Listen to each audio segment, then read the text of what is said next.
Yes. Good evening, everyone. Welcome to the Goleta City Council meeting of February the 4th, 2025. If you'll all rise and join me in the Pledge of Allegiance. Ready? Begin.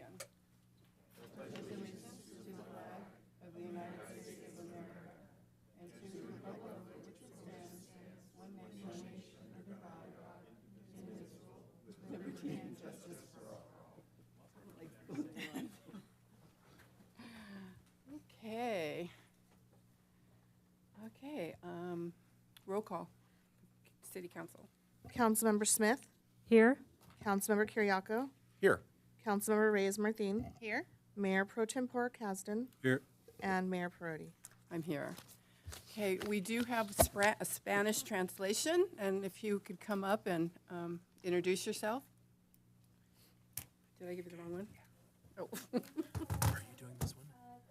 Interpretación simultánea disponible entre el inglés y el español. Si gustarían escuchar y participar en español, tengo algunos auriculares aquí disponibles para que lo puedan hacer. Good evening. We have simultaneous Spanish interpretation available between Spanish and English. If you would like to follow along, listen in Spanish, I have some listening devices available for you to do so. Thank you. Gracias. Thank you so much. Okay, report from closed session. Mr. Rosen. Thank you, Mayor. For the one closed session item read into the record this afternoon at 4:30 p.m., there is no reportable action.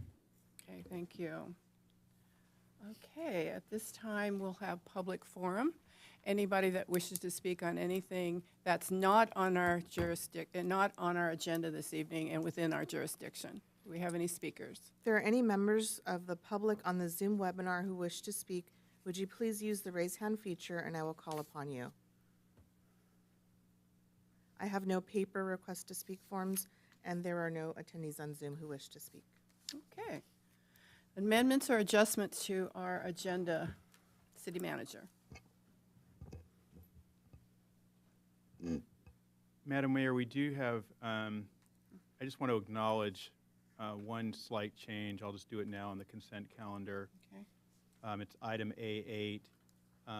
There are two parts to the resolution, and we'll see what happens when this item comes up. But B says direct staff to transmit a copy of the resolution, which is being considered as item A8, to the Santa Barbara County Board of Supervisors.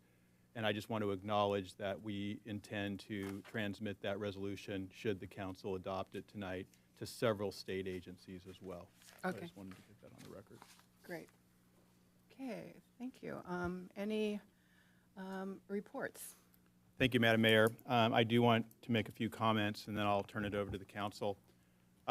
Many in the community are already aware, either from reading in the local media about ICE agents seen in our community, and/or from hearing about policy changes from the U.S. government, that there is a heightened activity around immigration and ICE enforcement generally. I would like to acknowledge the fear and uncertainty caused to many of our residents, particularly our undocumented community members. I want to make it clear that the city is committed to providing services to all community members, regardless of immigration status. Additionally, under California Senate Bill 54, known as California's Value Act, local law enforcement agencies are prohibited from participating in immigration enforcement except in limited circumstances. City departments will provide services to all residents without requiring proof of immigration status except in legally required circumstances. At our next council meeting, which is February 18th, we have invited our Chief of Police, Sheriff Lieutenant Frank Vasquez, he's actually here tonight, to make comments regarding the sheriff's policies and interactions, or lack of interactions, with ICE and take council questions. That item will be listed on the council meeting agenda under CM updates. Again, February 18th. 18th. Frank will be here to make those comments and take those questions. Also, yesterday, our Deputy City Attorney, who may be here in the back, Winnie Kai, participated in a webinar. There she is, with city attorneys from around the state. I think there was 90 attorneys on that. That's a lot of attorneys. 90 attorneys on that call around the state discussing their role in providing advice to cities on issues related to balancing applicable state laws with new federal directives. And as those conversations develop, we will provide applicable updates at the next council meeting as well. Finally, our Community Relations Department has collected relevant information, tips, resources, and links to helpful websites, and we will be posting that information on our website by the end of this week. So with that, Mayor and council members, I'll turn it over to you for any additional comments you might have. I want to thank you for those remarks, and I'm hoping that you said everything that I kind of wanted to say partially, but I do hope that people will get the word out that you I can come and ask questions on the 18th. Also, how do we, let's put our heads together and figure out how we can get the word out, not only on social media, but on other ways, and other ways that we can help with distribution of information. I would like to see that. But thank you for those comments. Councilmember Reyes-Martin. Thank you, Mayor, and thank you to our city manager for sharing that information. I'm really glad that we'll have some information out to residents. I'm glad that we're acknowledging, what's going on in our community. As here in Goleta, certainly on the South Coast and in the county. In the last week, it has been really disheartening and upsetting to hear the fear from our neighbors and our residents across a really wide spectrum. I've heard from residents and families that have mixed status families. I've heard from fourth generation Goletans who are Latino or Hispanic, and they feel fearful of being racially profiled or being caught up in an ICE raid. They are also, having really tough conversations with their families about what to do. And I'm hearing from folks just all across the board. I've heard from teachers who are, having to now practice not just how to respond to an active shooter, but how to respond if ICE comes to their school. I've heard from residents who are making decisions about whether or not they should leave Goleta. And it's been really hard to hear all that from our residents. So I'm really glad to hear the message tonight that Goleta is still here for every resident, that we want to encourage residents to continue to participate in our city, to participate in programs, to continue to trust in our local law enforcement. We have worked so hard to have our residents get to know our, Goleta police assigned from the Sheriff's Department, to know who you are, to know they can come to you, to know that everything that you provide to keep our community safe. And this really erodes that trust, even in our local law enforcement, who, isn't part of, the ICE raids, but it does, erode that trust, and that's really unfortunate. So I'm really glad to hear that we'll have those resources available. And I'm glad to have seen so many other organizations come out in support of our immigrant communities. I know that from industries, talking about the economic value of immigrants, I think that's all really important. But I also want our immigrant population to know that you're more than the value of your labor. You are also our neighbors, our church leaders, our volunteers.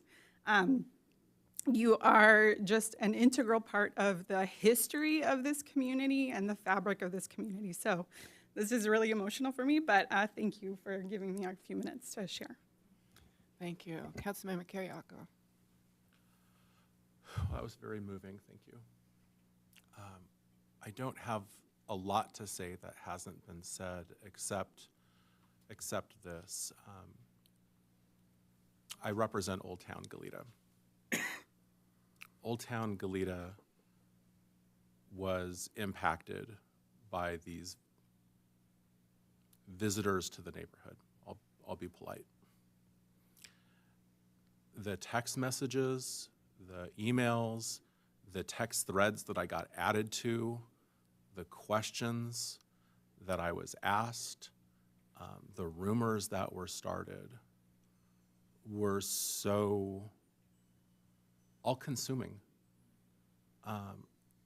And yet I can't even imagine, as someone with my status and my background, how much more disturbing, how much more fear-inducing it was for the community that I represent.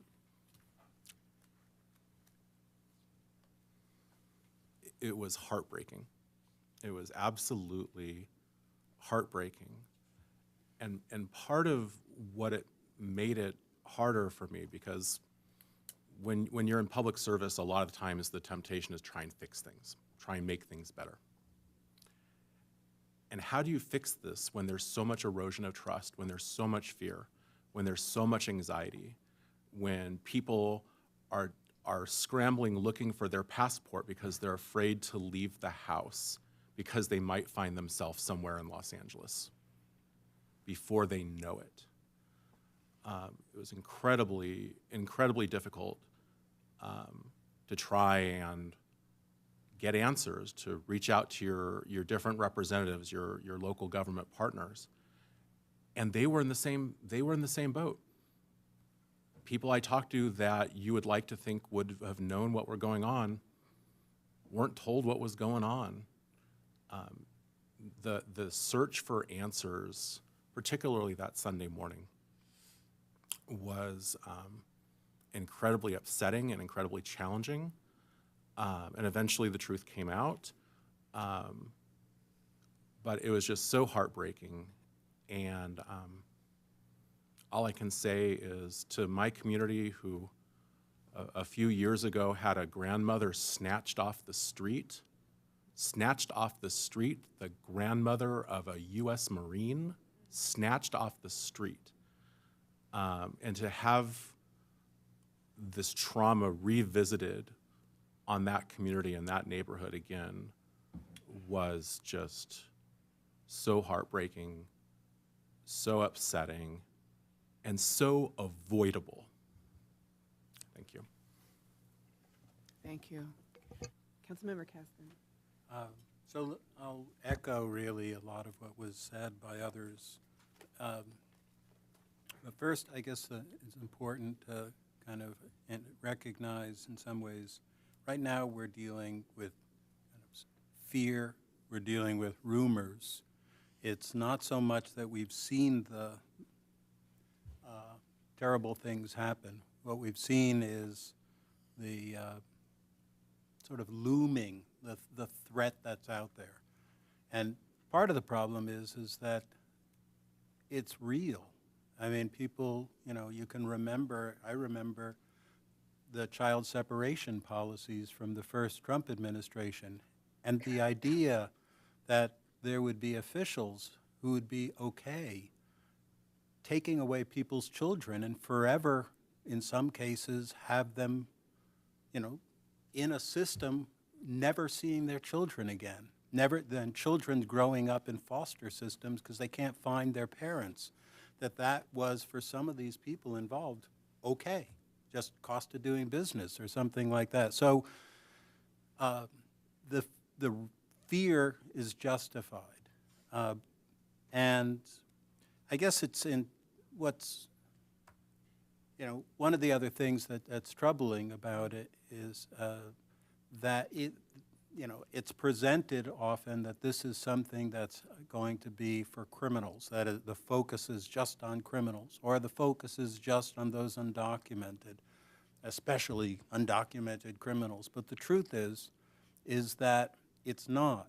It's, first of all, it's anyone who is, first of all, undocumented, including grandmothers, but more than that, it's anyone who is essentially Latino, anyone who's essentially was an immigrant.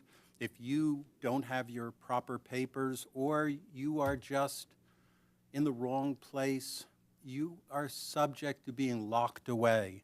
That anyone who is, Latino has to feel vulnerable, and that's a terrible situation, a terrible thing for our country, that we are terrorizing a portion of the country, that they're at risk because Washington has turned against them. I guess I'd say this. There is a modicum, a small amount of hope in the sense that right now, because it's only the early stage. It's only the tendrils of the risk are showing. We do have some time to get the word out. We do have some time to prepare. We have an opportunity to make people aware of what their rights are, and as much as we can, have our police and sheriff's offices, assisting us. That I don't know how it'll work out. If ICE is going to contact the sheriff's department, for instance, before they take actions, or how it will work out, but we'll do what we can, and to help our residents, our citizens, our voters, our people, and we hang together. Thank you. Do we have any speakers that would like to speak to this, since we've all had our moment? If there are any members of the public who wish to speak, would you please use the raise hand feature and I will call upon you. And there are no requests to speak. Thank you. Okay, then we will move on to our consent calendar. Item A1, approval of the City Council meeting minutes of January 21st, 2025. A2, ratification of mayoral appointments to the Planning Commission, the Public Tree Advisory Commission, the Parks and Recreation Commission, and the Public Engagement Commission. Item A3, Santa Barbara County Wine Improvement District. A4, acceptance of the December 2024 check register. A5, acceptance of the November 2024 investment transaction report. A6, First Amendment to lease an agreement for the provision of library management services between the City of Buellton and the City of Goleta at the Buellton Library. A7, annual claim with the Santa Barbara County Association of Governments for allocation of fiscal year 2025-26 Transportation Development Act funds. A8, a resolution of the City Council of the City of Goleta, California, opposing oil transport by pipeline. Thank you. Council wish to pull any item from consent? I'd like to pull A8. A8, okay. Any other item? No? Okay, then let's just do A8 and then we'll vote on the whole. Go ahead. Mine is for a comment. Yeah. This is the resolution opposing oil transport by pipeline. And I just want to, by comments, first thank staff for, this was a request that I received concurrence from Councilmember Kiriako to bring forward tonight, and I really want to thank staff for turning it around on a short timeline. This is very much consistent with previous resolutions that this council has adopted, opposing oil projects and oil-related applications to the Santa Barbara County Board of Supervisors. So I appreciate that we are considering this tonight. This is a really important issue for our community. And in fact, one of the first things that I recall being involved with, really involved with as a resident here in Goleta, and at the time as staff, was the 2015 Refugio oil spill. That was a devastating environmental disaster. We never, ever want to see anything like that happen again. So I'm glad that we are doing this tonight. Thank you. And I, too, would like to thank Councilmember Kiriako and Councilmember Luz Reyes-Martin for bringing this forward. This resolution will be heard at the Board of Supervisors meeting on, I believe, the 25th. The 25th. Okay, do we have any other speakers? Oh, Councilmember Kiriako, I'm sorry. Thank you, Madam Mayor. I want to thank Councilmember Reyes-Martin for bringing this forward. Very important. We don't always go looking to wade into the matters that are decided by other jurisdictions, but there comes a time and there comes a moment where you have to stand up for your community and stand up for your constituents. And I think this is one of those times. And Goleta, a lot of Goleta's historic past is wrapped up in the oil industry. The Barnsdall Rio Grande station is a reminder of that. But at one point, the oil derricks that fed out from that location were, I think, the third biggest field that was being worked in the continental United States. oil was a big part of our historic past. And that's where it should remain, in the past. Because the future is green. If we're gonna have a future, it has to be green. We don't really have a choice. And lastly, I think an under-discussed reason why we need to oppose these kinds of proposals is because climate change is here, climate change is real, climate change is heavily influenced by us, but there's also an economic case for why a community that relies so much on tourists, that relies so much on the types of industries that we have here, why would we want to go willingly into a situation where we invite disaster? The months and years that it would take for us to recover, if and when a disaster happens, and it would be inevitable because it's happened before. It's not what Goleta wants, it's not what Goleta needs, it's not what Goleta deserves. And so I'm proud to support my colleague with this resolution. Thank you. Councilmember Caston. Yeah, I guess I'm just reiterating previous comments. But essentially, you know, regardless, in a sense, even of where you stand on the climate change questions, and they're real, I'm not, the idea that we're going to rely on a pipeline that's broken before and use the same one and just sort of hope for the best, when the biggest industries around here, among them are tourism, but it's also, you know, you go to Goleta Beach, you go to Elwood Beach, you want that area covered with oil. I mean, even if you really believe in oil, that's not the place to do it. And so it's risky, and the consequences are significant. It makes no sense to have this production there. So I'm supportive of just encouraging the bodies that be to look elsewhere. I will say that we received several emails supporting the resolution that we are putting forward this evening if it passes. So thank you for all your emails. Appreciate that. Do we have any speakers? Yes, we do have 4 requests to speak forms. Okay. Our first speaker is Ted Morton. If you can please come up to the podium.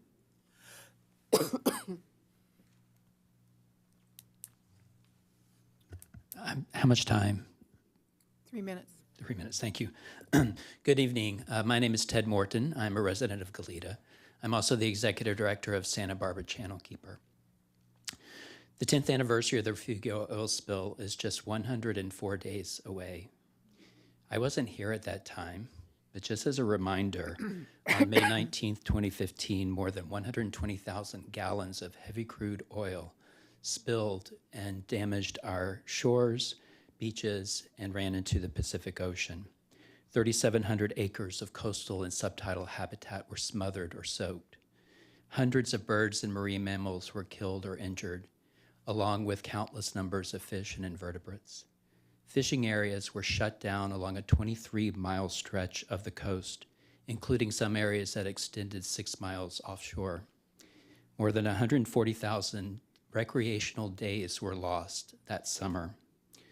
The spill cost more than $700 million in cleanup, assessments, penalties, and settlements, and it took years to secure many of those agreements that affected community members up and down the coast.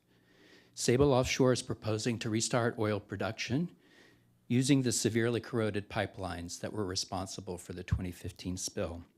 This action would put the sensitive, rich biodiversity of the Gaviota Coast and Santa Barbara Channel, local fisheries, cultural artifacts, and recreationally dependent businesses at substantial risk of another destructive oil spill and another round of staggering impacts like we experienced in 2015. This should and must be avoided. Thank you for developing this resolution and working to avoid the risk of a future catastrophic oil spill. I encourage you to adopt the resolution opposing oil transport by pipeline and transmit it to the County Board of Supervisors and other relevant state and federal agencies. Thank you. Thank you. Our next speaker is Brady Bradshaw, followed by Jeremy Frankel.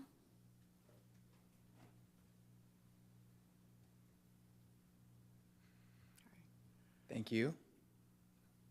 My name is Brady Bradshaw. I'm a senior oceans campaigner at the Center for Biological Diversity, and I'm here to speak on behalf of our supporters and our membership in Goleta. We support the resolution and appreciate the City Council's consideration of this action. We hope many other cities and municipalities will follow your lead. The restart of the Santa Ynez unit could be devastating for our coastline again. State agencies have so far fallen short of guaranteeing that the operator will be accountable to an environmental review process under CEQA and subject to public comment and public hearings.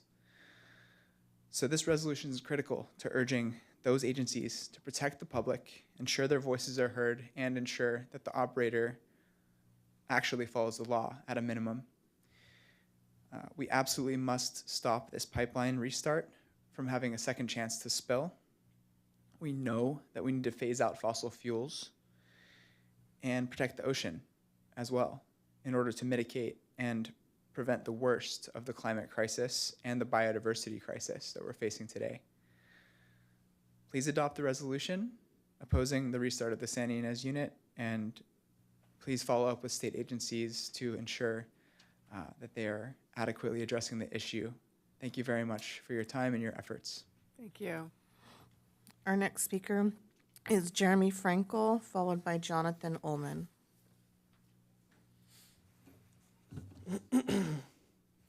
Good evening. My name is Jeremy Frankel. I'm an attorney with the Environmental Defense Center, but more importantly, I'm a resident of Goleta, and I was born and raised here. And I'm here tonight really in both capacities. I think Ted and Brady did a good job of summarizing it, so I'll try to be brief, but we all remember the 2015 spill.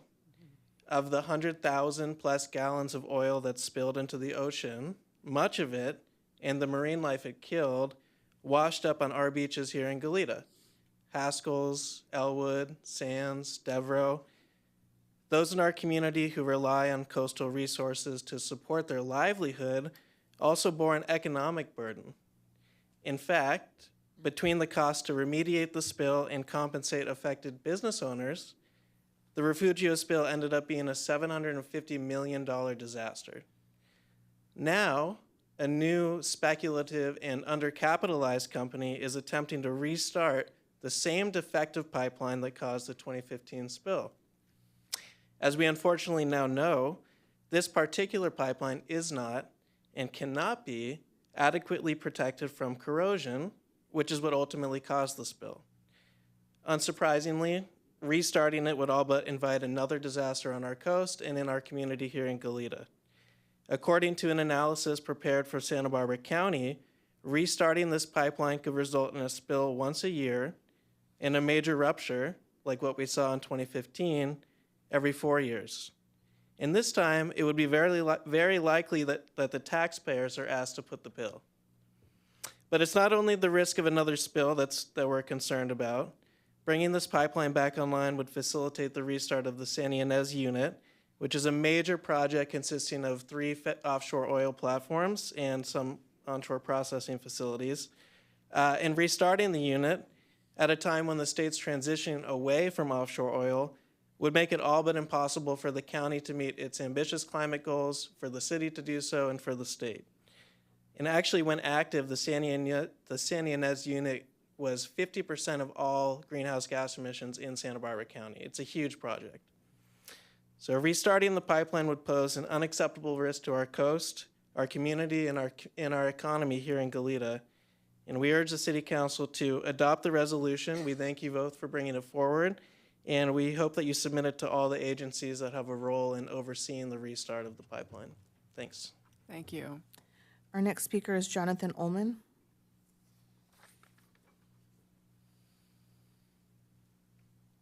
Good evening. My name is Jonathan Ullman, and I'm director of the Santa Barbara Ventura chapter of the Sierra Club. Today I'm speaking on behalf of the Santa Barbara Group and its hundreds of Goleta residents. The Refugio oil disaster is nearing its 10th anniversary. As the city closest to the pipeline rupture, you know the effects more than anyone else. 450,000 gallons of crude were spilled, according to the Environmental Defense Center. Sable Offshore is a Houston-based startup that instead of replacing the pipeline, decided to reuse it. That's unacceptable, and we appreciate your community's staunch opposition to that. Thank you. And that concludes our request to speak forms, and there are no attendees on the line who wish to speak. Okay, and we have no speakers for the consent calendar? There are no further requests to speak forms, and if there are any other members of the public who wish to speak on Zoom, would you please use the raise hand feature, and I will call upon you. And there are no hands Okay, raised. thank you, Liana. Okay, then I'm looking for a motion to, as amended, because of A8 as amended? Correct. Okay, So moved? okay, I'll second. okay. We have a roll call vote, please.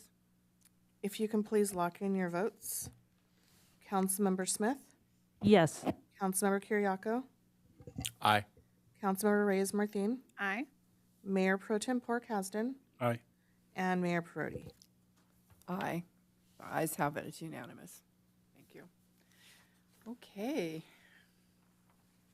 We have two presentations.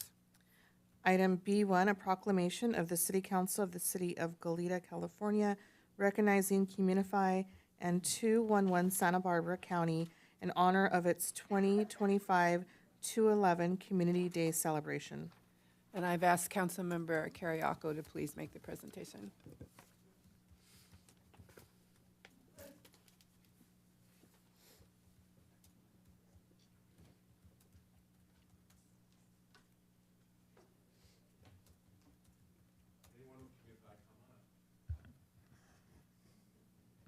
So I'm extra honored to get to do this presentation of the proclamation because I'm this year's board chair for Communify. So we're going to take Joni wants to take a photo, so we'll take the photo first. We're going to deviate from our usual protocol. Joni is the Kelly of Communify. Thank you. Okay, so I'm going to go ahead and read this. Whereas the 211 helpline is an information and referral system connecting people to free or low-cost health services, human services, and current incident and emergency information through call, text, and the web. And whereas 211 was first enacted by the Federal Communication Commission in 2000 and now covers 85% of all households nationwide. And whereas 211 Santa Barbara County was first implemented in 2005 and is a free and confidential service available in 150 languages, 24 hours a day, 7 days a week, to residents countywide. And whereas in November 2014, 211 became a program of Communify, a Santa Barbara County nonprofit which empowers people and transforms lives through their community programs. And whereas in 2024, 211 had 15,000 website visits to 211sbco.org, and over 10,000 county residents were connected to services by a live call specialist. And whereas 211 operators assist residents with urgent needs, including housing, utilities assistance, mental health services, food insecurity, legal or public safety services, community support services, financial assistance, healthcare, and clothing and other household essentials. And whereas Communify's energy services and Head Start programs will be hosting the free 211 Community Day celebration on Saturday, February 8th from 11 o'clock a.m. to 3 o'clock p.m. at Earl Warren Showgrounds in Santa Barbara, with over 70 nonprofit agencies, free health screenings and vaccines, children's activities, food, entertainment, and more. Now, therefore, be it resolved that on this 4th day of February 2025, the City Council of the City of Goleta, California, does hereby recognize Communify and 211 Santa Barbara in honor of its 2025 211 Community Day celebration and acknowledges Communify's 11 years of serving the residents of Goleta. Approved this 4th day of February 2025. Signed, Paula Perotti, Mayor.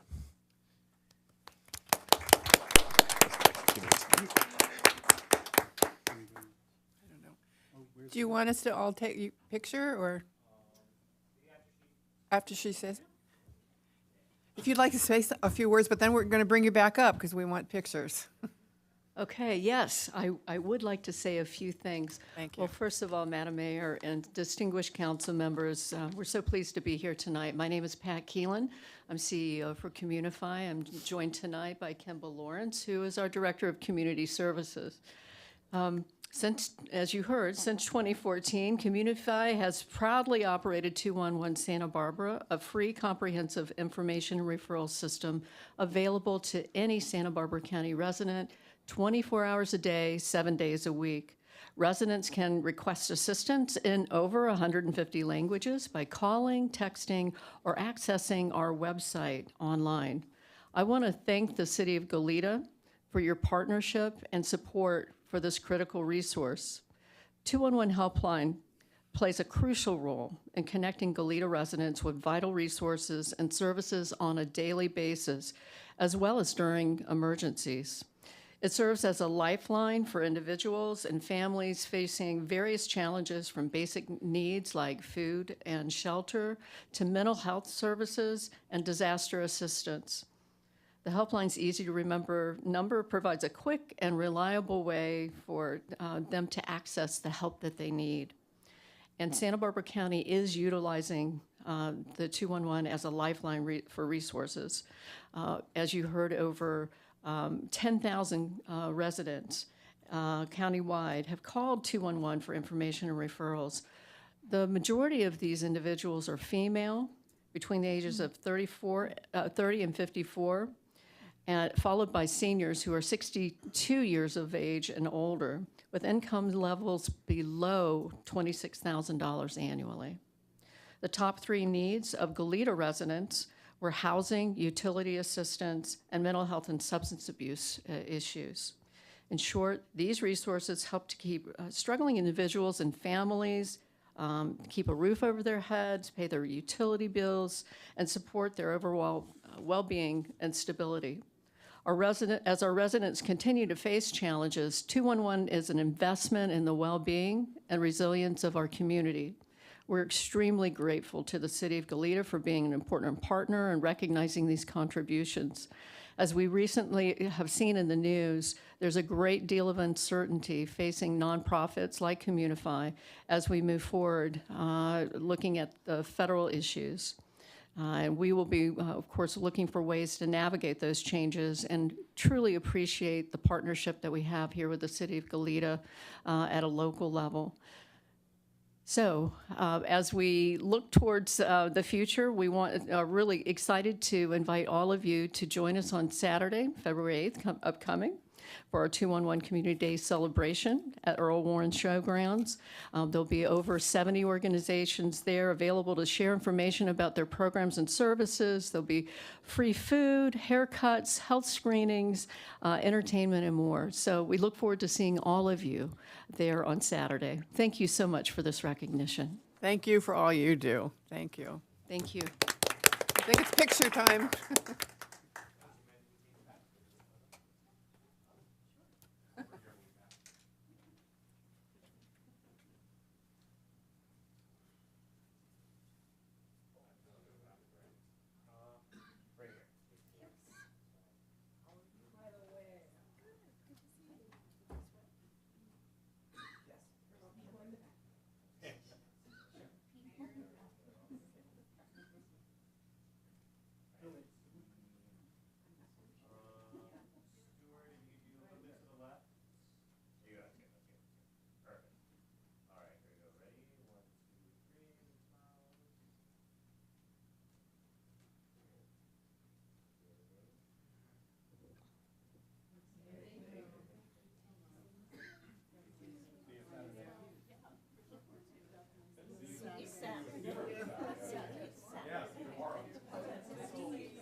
And our next item is item B2, a proclamation of the City Council of the City of Goleta, California, proclaiming February 2025 as Black History Month in the City of Goleta. And I have asked Councilmember Luz Reyes Martin to please make this presentation.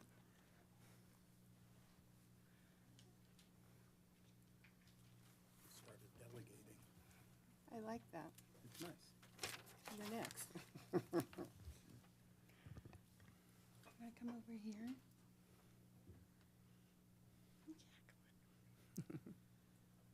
Wonderful. All right. Well, it's my honor to present this proclamation. A proclamation of the City Council of the City of Goleta, California, proclaiming February 2025 as Black History Month in the City of Goleta. Whereas Black History Month is an annual observance in February dedicated to recognizing and celebrating the invaluable contributions and achievements of African Americans throughout the history of the United States. And whereas the national theme for Black History Month 2025 is African Americans and labor, focusing on the profound ways that work, encompassing free and unfree, skilled and unskilled, vocational and voluntary labor, has intersected with the collective experiences of Black people.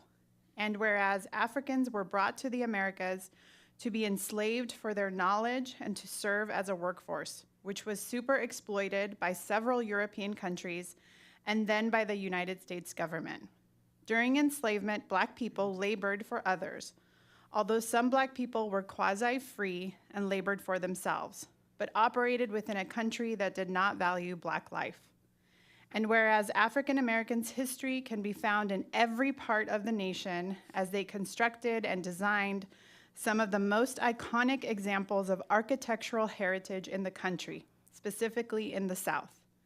And whereas 2025 marks the 100-year anniversary of the creation of the Brotherhood of Sleeping Car Porters and Maids by labor organizer and civil rights activist A. Philip Randolph, which was the first Black union to receive a charter in the American Federation of Labor.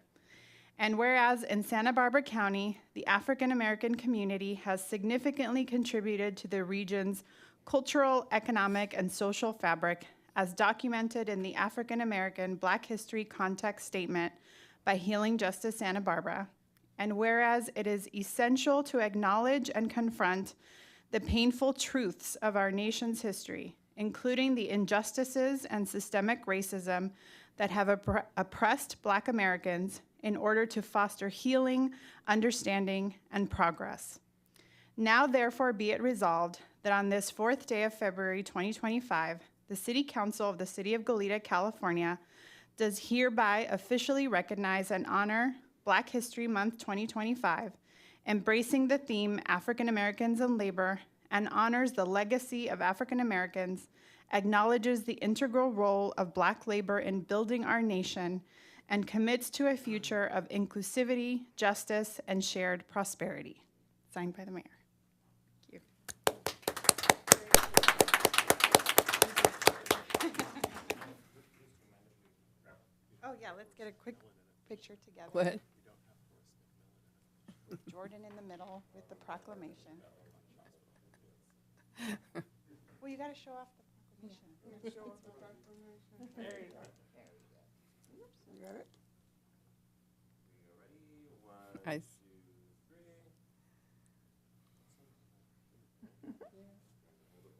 Do you want?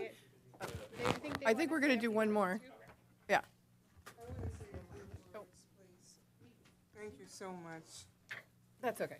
We'll Madam Mayor and our distinguished council members, thank you so much for the Black, I have to take these off in order to see, Black History Proclamation, and for your continued efforts in promoting diversity, equity, and inclusion in our fine city of Goleta.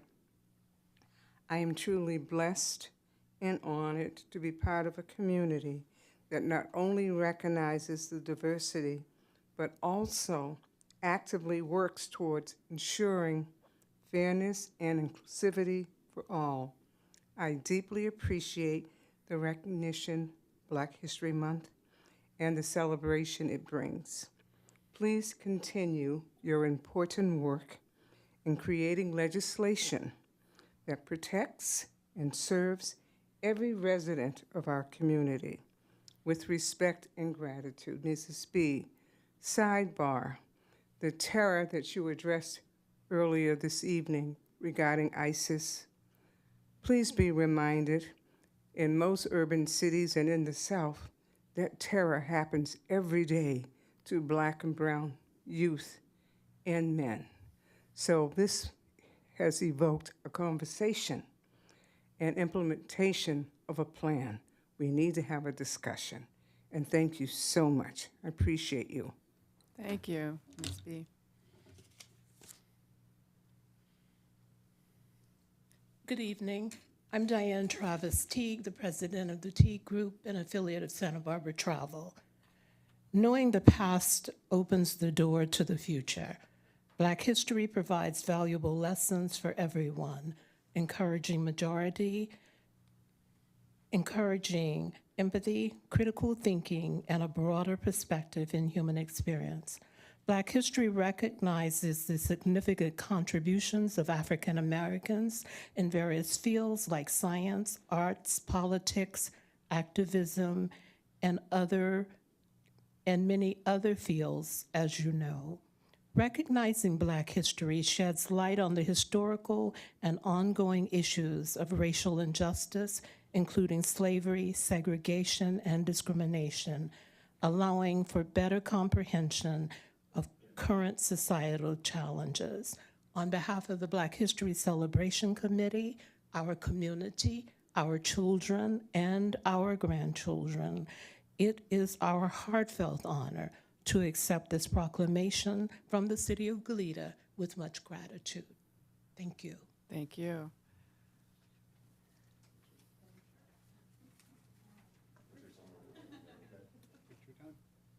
Oh, we're, Yeah. okay.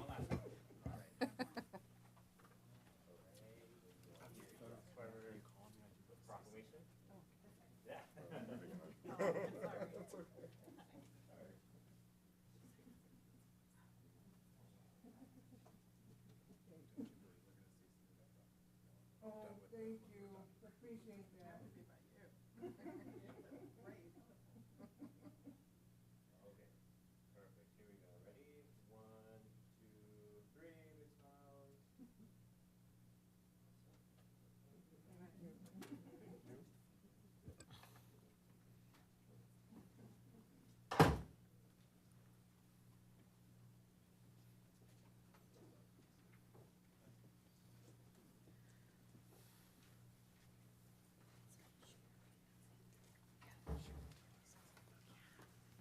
Councilmember Carriaco? Thank you. Just before everyone kind of moves on to the next item, it wouldn't be Black History Month in Goleta if we didn't say a word or two about Dr. Horace McMillan.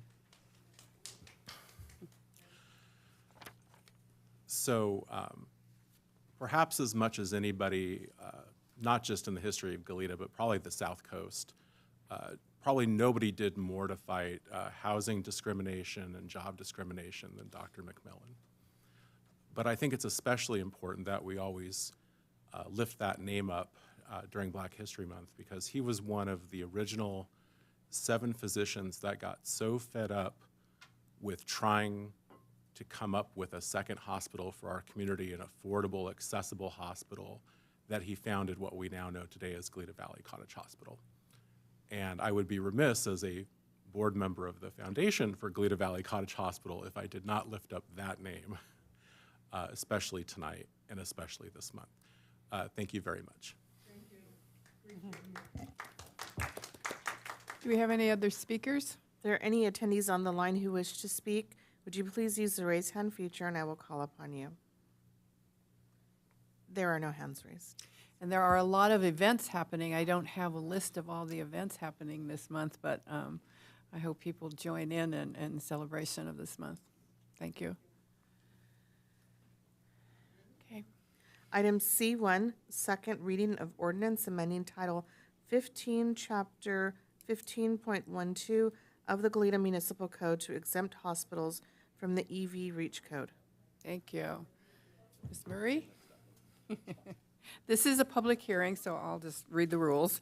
We're going to open the public hearing now. Staff will make their presentation, and council will ask questions. And then the public will have an opportunity to ask questions, and then staff responses, if any, and more council questions in public or staff. And then I'll close the testimony portion of the hearing, council deliberation, close the public hearing, and a motion to approve. Thank you. Thank you, Mayor. So we are here now to have the second reading and the public hearing. It's arranged that way because the way we need to notice our building code amendments for you to consider an amendment to the EV Reach code. I'm not going to go over all this. We just presented it 2 weeks ago. But where we are today is that on January 21st, at our last city council meeting, we presented this item to you. We discussed, answered questions, took public questions if there were any, and then council voted unanimously to pass the first reading. What we're talking about today is an amendment to the EV Reach code that the council adopted in September. During adoption, council directed staff to come back with an amendment to make an exemption for hospitals. There's one hospital in the city, and so the intent was to exclude that hospital when it renovates from our EV Reach code. On the screen are the EV Reach code regulations, which are in effect for non-residential new construction. The proposed amendments in this amendment are to exempt alteration projects in the hospital overlay district zone from the Reach code. This is defined in the municipal code, chapter 17.18, the hospital overlay district, because this is the only hospital in the city of Goleta. Since our last meeting 2 weeks ago, we heard from our contacts with the hospital, and they were very appreciative that the city council took this up, that staff had taken action to bring this to you, and then they supported this amendment. Other than that, there's no new developments in it. The recommendation today is to hold the public hearing and then conduct the second reading by title only, and then find it exempt from CEQA. Thank you. Thank you. Council questions? Not seeing any questions. Do we have any speakers? If there are any members of the public on the Zoom webinar who wish to speak, would you please use the raise hand feature and I will call upon you. I do not have any paper request to speak forms, and there are no attendees who wish to speak. Councilmember Kiriakou? Yes, I just want to make a disclosure, which I actually disclosed on the previous item, that I'm a board member of the Foundation for Cottage Rehabilitation Hospital and Goleta Valley Cottage Hospital. I'm just making that disclosure here. I don't believe there's any prohibition on my participating or voting, but I talked with our city attorney and agreed that I should make that disclosure. Okay, not seeing any more conversation. I'm going to close the public testimony and go into council deliberation and entertain, and then close the public hearing and entertain a motion. No deliberation? Okay, close the public hearing. Who would like to make this motion? I'll move A and B. Do I need to read them?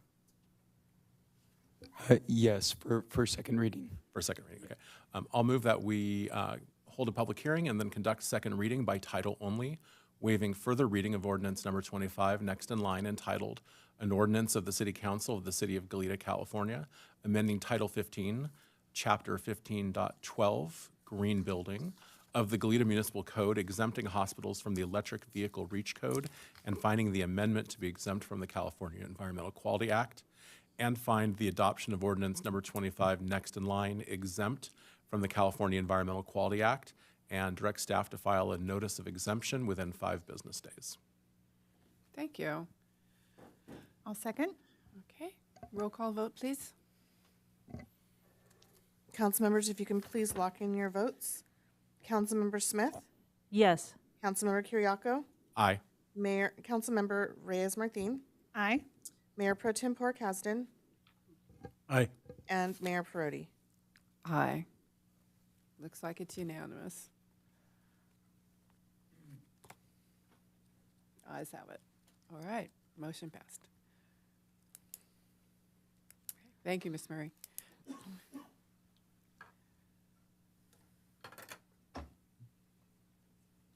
Okay, now this is where I have to say we are recessed to Goleta Facilities Financing Authority. And I, once again, will need to call this meeting to order and have roll call. Board Member Smith, Here. Board Member Kiriako, Here. Board Member Reyes-Martin, Here. Vice Chair Kasdan, Here. and Chair Perotti. Here. Also time for public forum. Anybody that wishes to speak, anything that's not on this agenda? If there are any members of the public wishing to speak on the Zoom webinar, would you please use the raise hand feature and I will call upon you. I do not have any paper requests to speak forms, and there are no attendees who wish to speak at this time. Okay. If you could read the discussion item. Item A1, adopting resolutions approving preliminary official statements in connection with the issuance and sale by the Goleta Facilities Financing Authority of its local Measure A transportation sales tax revenue bonds and lease revenue bonds. Thank you. Mr. Rio. All right, good evening, Chair and members of the board. Before I begin, I'd just like to share that we do have members of our financing team on Zoom, along with our Assistant City Manager, Jaime Valdez, who's joining us from a conference he's attending. So they're here to provide extra support and answer any detailed questions that you guys may have.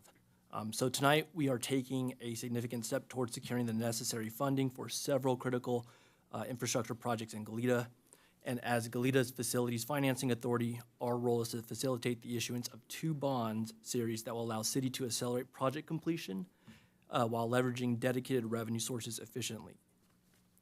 So there's 2 types of financings that we're recommending, or that you've heard over the course of the last few months, to generate a total of $37 million for key capital improvement projects. That's the Measure A transportation sales tax revenue bonds, and then the lease revenue bonds, and those will be backed by the general fund.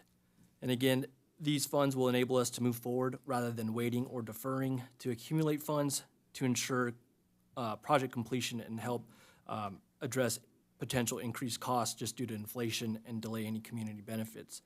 Now, as a reminder, these bonds will have an impact to the upcoming fiscal year budget. And so we did include that additional information in the fiscal impact section of the report. So again, that's there in detail.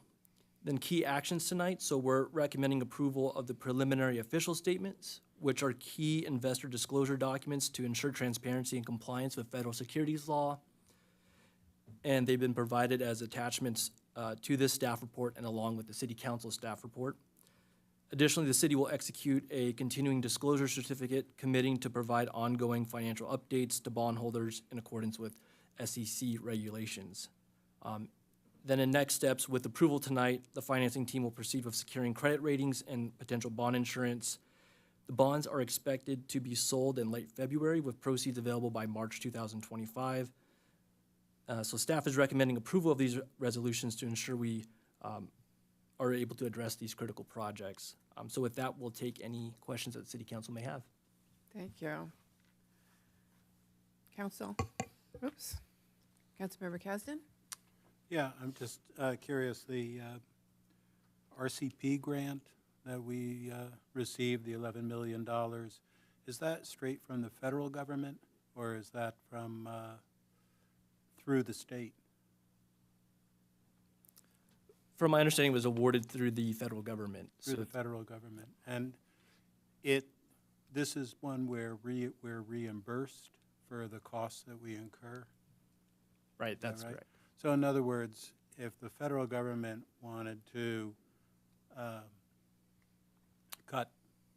reduce their spending or something like that, if they wanted to cut things, there's nothing, this is not obligated, this is not, they don't show it as outlaid money, this is money that's available for rescissions. That is to say, available for them to propose to reduce. So that's somewhat of a risk factor we've identified. It hasn't not yet been finalized, so we do disclose that in the fiscal impact section. we learned about the award in early January 2025, though we haven't officially signed an agreement with the federal government or the Department of Transportation just yet for that grant award. So I just mean to say that as far as that funding goes, where a year ago we thought we can count on that money, now there's a lot more uncertainty about what happens in the future. Well, this would be the new grant award. Okay. Yeah. The ATP grant, that one we're counting on, to clarify. Yeah. Okay. Yeah, I guess so. Councilmember Reyes-Martin. Thank you. Yeah, I think Mayor Pro Tem Kazim brings up a good point, just for us to be clear that while we are very excited about that federal grant, I think there's a lot of uncertainty, and all other public agencies that have a federal grant have a level of uncertainty about whether we will actually get that full amount. So I support, moving forward with the full borrowing amount, given that uncertainty, but also given, many projects, since I've been on council, have had unexpected cost increases. So having some funding of it, that could help what I think is likely to be some cost increases that we don't anticipate. I think there's also just a lot of uncertainty with the economy, with how the fires in Los Angeles County are going to affect costs for any type of construction. So while I appreciate and really like seeing a list of potential use of excess bond proceeds and some really incredible projects there, I think it's probably more likely that we are going to need that full amount for unanticipated extra costs, or potentially not receiving that federal grant or the full amount. So I do support moving forward with the full amount. Councilmember Carriaco. Thank you. I'll be very brief also. Kind of along the same lines as the skepticism that was just displayed a moment ago. Is there, Mr. Rio, is there any reason to believe, given the fires that were just referenced, the availability of materials, the availability of labor? I think the staff report also referenced the upcoming Olympics in Los Angeles. Is there any reason to believe that the California Construction Cost Index, which has been kind of moving along at roughly a 10% clip every year for the last 3 or 4 years, is there any reason to believe that might slow down a little bit and start bringing the cost of construction down slightly, or is it more likely to continue? Do you think it's more likely to continue at about the pace it's been at, or even maybe get more difficult? And if you need to lean on Public Works, you can always lean on Public Works. Yeah, that's a very, complicated question. There's multiple factors, that influence construction costs. And sure, if Public Works is available, if they want to speak to that, just from a finance perspective, it's just so many factors and it's, that's kind of why we're recommending that full bond issuance. We just want to make sure we're able to ensure project completion with having that full amount. Because at the end of the day, the longer we wait, the more expensive it gets. Yep. Mayor Perotti, Councilmember Kiriakou, I'll add to the response. Right now, we're uncertain of all the unknowns happening right now with the fires in LA, with the upcoming Olympics, potentially losing more of our workforce. So we've increased the engineer's estimate to reflect that. But when we do put it out in the bid, and then in the next few months, we'll see where we end up. But it is good to have that grace of those extra funds. Thank you. I concur with Ms. Reyes-Martin. I think we should go forward. Any other speakers? Do we have any? Mr. Rosen, you're leaning in. Oh, I'm sorry, I didn't. Councilmember Smith. Thank you. I wanted to pull back a little bit, just kind of on the big picture. I know I haven't I wasn't involved in the earlier deliberations on this topic, but my sense from the community, right? We have this urgent need in terms of the crib wall and the needing of the repair, but I did want to acknowledge that for the San Jose Creek multi-use bike path, that it's been a really challenging, whatever it's been, 7 years in terms of the changing estimate in terms of the cost. The cost has gone up significantly, but I just wanted to get a sense of from staff, but we have grant funding. One is pending, but one has already been granted. So I'm trying to get a sense of how committed we are, particularly in light of the fact that we might see bids come in high, with the fires. If we see bids coming in higher than expected, so I'm just trying to get a sense of what consequences do we face as a community. If tonight we were to say, nope, we're not going to proceed with that project, what would be the practical consequences? Mayor Perotti, Councilmember Smith, I'd like to invite Public Works. They can speak to that in more detail.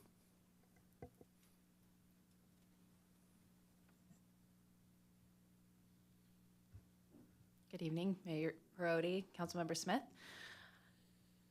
So there's a few things that come to mind, and we might have to circle back on the potential consequences, but the ATP funding is the one we're under agreement for, and it's the $18 million. We have been reimbursed for the design and right-of-way, so those portions would likely be paid back if we were to walk away from the grant. We've not been reimbursed for construction. We haven't spent that money, so there would be no payback there. There has been a lot of property acquisitions through eminent domain for this project, so I would leave that one to our city council attorneys to comment on consequences there, but it's definitely a consideration.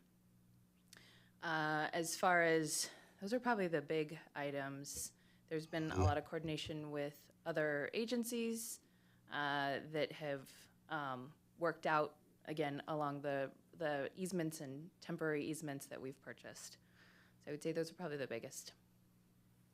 Madam Mayor, Councilmember Smith, I would add one to that has come up from time to time, and that is our reputation. When we go out and apply for these grants, we do commit ourselves to seeing the project delivered, and so if that decision were to be made, the granting agencies do remember that, and it probably makes it more difficult for us to apply for grants in the future.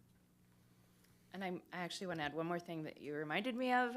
This particular grant, we actually went to the CTC to ask them for extension and alternatives because there were some challenges along the way.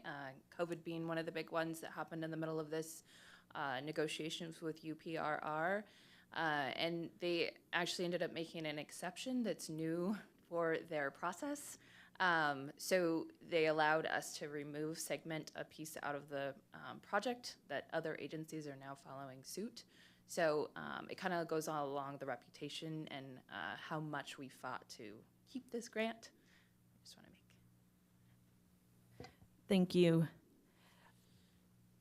Thank you for that. I think it's helpful just to sort of bring that back to just acknowledge that this has been COVID. It's been a challenging few years, and it's not just as simple. It's just not. It's not as easy as we can just unwind out of this, or we have commitments and our reputation and promises. So I think that that's an important consideration. So But I wanted to acknowledge that because it is just, I don't think when this was initially prioritized, anticipated to be, such a costly project in its initial stages. The other question I had was in terms of just these various documents that the council has received this evening. Is this information that will go up on our website so that members of the public will have access to these disclosures and information? Yeah, Mayor Perotti, Councilmember Smith. Yeah, so these documents are posted on our website, the entire packet. And then we'll continue to do so when we do post the preliminary official statement and continue to do ongoing disclosures. Yep. Thank you. Those are all my questions for now. Okay, thank you. And, I just want to thank you for bringing that up, the San Jose Creek bike path. I think that it's a good reminder of what we're up against, and we need to finish this project, and what consequences would be if we didn't. So I'm glad, I think sometimes we just need to remind everyone of that. And I also appreciate the project list, even though we're not really discussing the project list, but this will come back to us at some point for just a full discussion when we are certain of numbers, and yeah, okay, that's what I thought. Okay. Do we have any speakers? If there are any members of the public on the Zoom webinar who wish to speak, would you please use the raise hand feature and I will call upon you. I do not have any paper request to speak forms, and there are no attendees on the line who wish to speak. Okay. So I guess we're looking for a motion at this time. Do I have to read it? I would think so. Oh dear. Well, let me find it then. Okay, here we go. Hold on. Okay, so the Board of Directors adopt resolution number 25, next in line, entitled "A Resolution of the Board of Directors of the Goleta Facilities Financing Authority approving a preliminary official statement in connection with its local Measure A Transportation Sales Tax Revenue Bonds, Series 2025, and the preparation of an official statement, and authorizing the extension of final and necessary documents and certificates and related actions. The Board of Directors adopt resolution number 25, next in line, entitled "A Resolution of the Board of Directors of the Goleta Facilities Financing Authority approving a preliminary official statement in connection with its lease revenue bonds, Series 2025A, and the preparation of an official statement and authorizing the execution of final and necessary documents and certificates and related actions." I'll second. Okay, roll call vote, please. Council members, if you can please lock in your votes. Board Member Smith? Yes. Board Member Kiriakou? Aye. Board Member Reyes-Martin? Aye. Vice Chair Kasdan? Aye. And Chair Perotti? Aye. Ayes have it. There you go. Okay. At this point, we will adjourn our Goleta Facilities Financing Authority and reconvene to the City Council meeting. It feels so different. Discussion. D. Item D1, adopting resolutions approving preliminary official statements and continuing disclosure certificates in connection with the issuance and sale by the Goleta Facilities Financing Authority of its local Measure A Transportation Sales Tax Revenue Bonds and Lease Revenue Bonds. Mr. Rio? So good evening, Council. So good evening, Mayor and Council. So this item before you is very similar to the one you just heard as the Goleta Facilities Financing Authority. So staff is recommending as City Council to adopt the similar resolutions of the preliminary official statements authorized in connection with the Measure A Transportation Sales Tax Revenue Bonds and the lease revenue bonds as well. Okay. Discussion? Questions? Well, I don't know what that board of directors was doing in the previous, no. Councilmember Kasdan? No, I can make a motion if we're up to that, but. Public comment? Okay. Absolutely. If there are any members of the Zoom webinar who wish to speak, would you please use the raise hand feature, and I will call upon you. I do not have any paper requests to speak forms, and there are no hands raised at this time. Okay. Councilmember Smith, your name's still up. Oh. Okay. Do you have a question or? No. Okay. Okay. If you'd like to make a motion.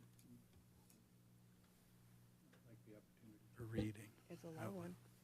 It is. The City Council adopt Resolution Number 25, next in line, entitled, "A Resolution of the City Council of the City of Goleta, California, authorizing a preliminary official statement in connection with the Goleta Facilities Financing Authority Local Measure A Transportation Sales Tax Revenue Bonds, Series 2025, authorizing the execution and delivery of a continuing disclosure certificate and the preparation of an official statement, and authorizing the execution of final and necessary documents and certificates and related actions." And, hang on. City Council adopt Resolution Number 25, next in line, entitled, "A Resolution of the City Council of the City of Goleta, California, approving a preliminary official statement in connection with the Goleta Facilities Financing Authority Lease Revenue Bonds Series 2025A, and authorizing the execution and delivery of a continuing disclosure certificate and the preparation of an official statement, and authorizing the execution of final and necessary documents and certificates and related actions." Do I have a second? Who seconded that? He did. Okay. No, I Oh. didn't. Okay, I got it. Okay, roll call vote, please. If you can please lock in your votes. Councilmember Smith? Yes. Councilmember Kiriakou? Aye. Councilmember Reyes Martin? Aye. Mayor Pro Tempore Kasdan? Aye.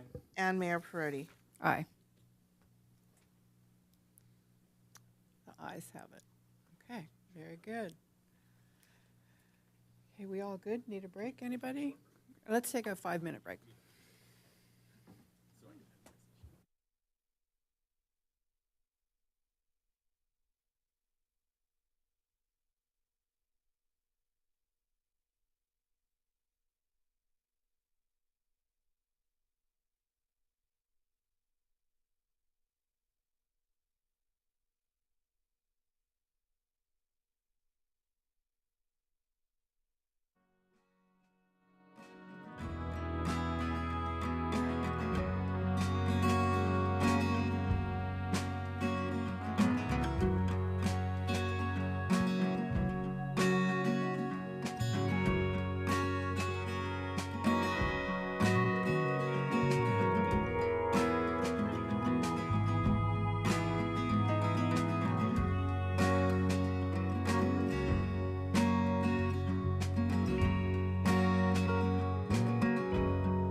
Okay, let's bring this meeting back to order.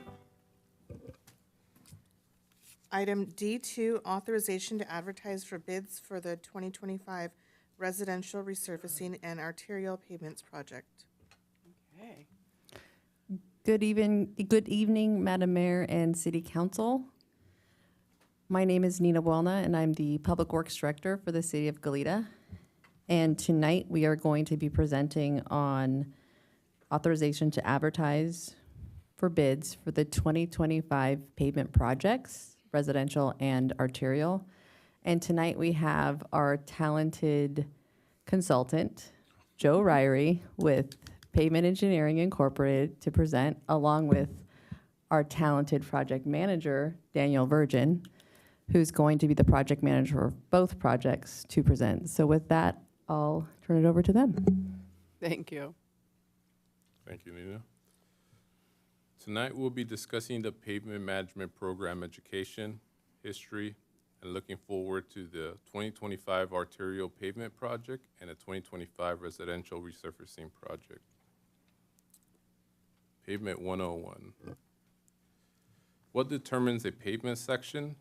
Pavement typically consists of several layers of material, with each layer having its own function and purpose. The most important part of a roadway is the subgrade condition, meaning the soil condition. If the soil condition is good, less asphalt is required to provide a stable pavement section. If the soil is poor, then more asphalt is required.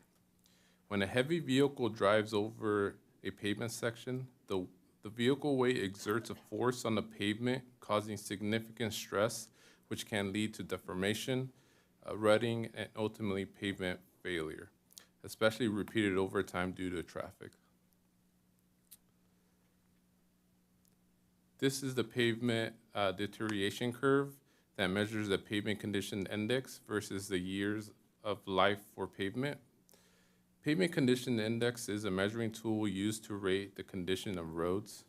I'll explain more about the pavement condition index later in the presentation, but for now, let's take a look at the S-type curve on the graph.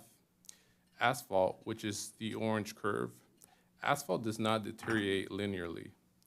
The life of pavement has a good few years, and it has a huge drop-off as the years progress. There are two ways asphalt can deteriorate, one being environmental and the second being fatigue stress. The environmental is oxidizing the effects of sun and water, and fatigue stress is caused by heavy wheel loading. This slide shows the impact of sun and water. Asphalt pavement is made of aggregates or rocks of all different sizes. When asphalt becomes more rigid, it often indicates that the components of asphalt has oxidized over time, leading to a loss of overall flexibility. As asphalt ages, the effects of the heat, UV exposure, and traffic loads makes the asphalt more prone to cracking. When cracks begin to form, water will enter and go down to the base, which causes the base to weaken and not support the pavement structure.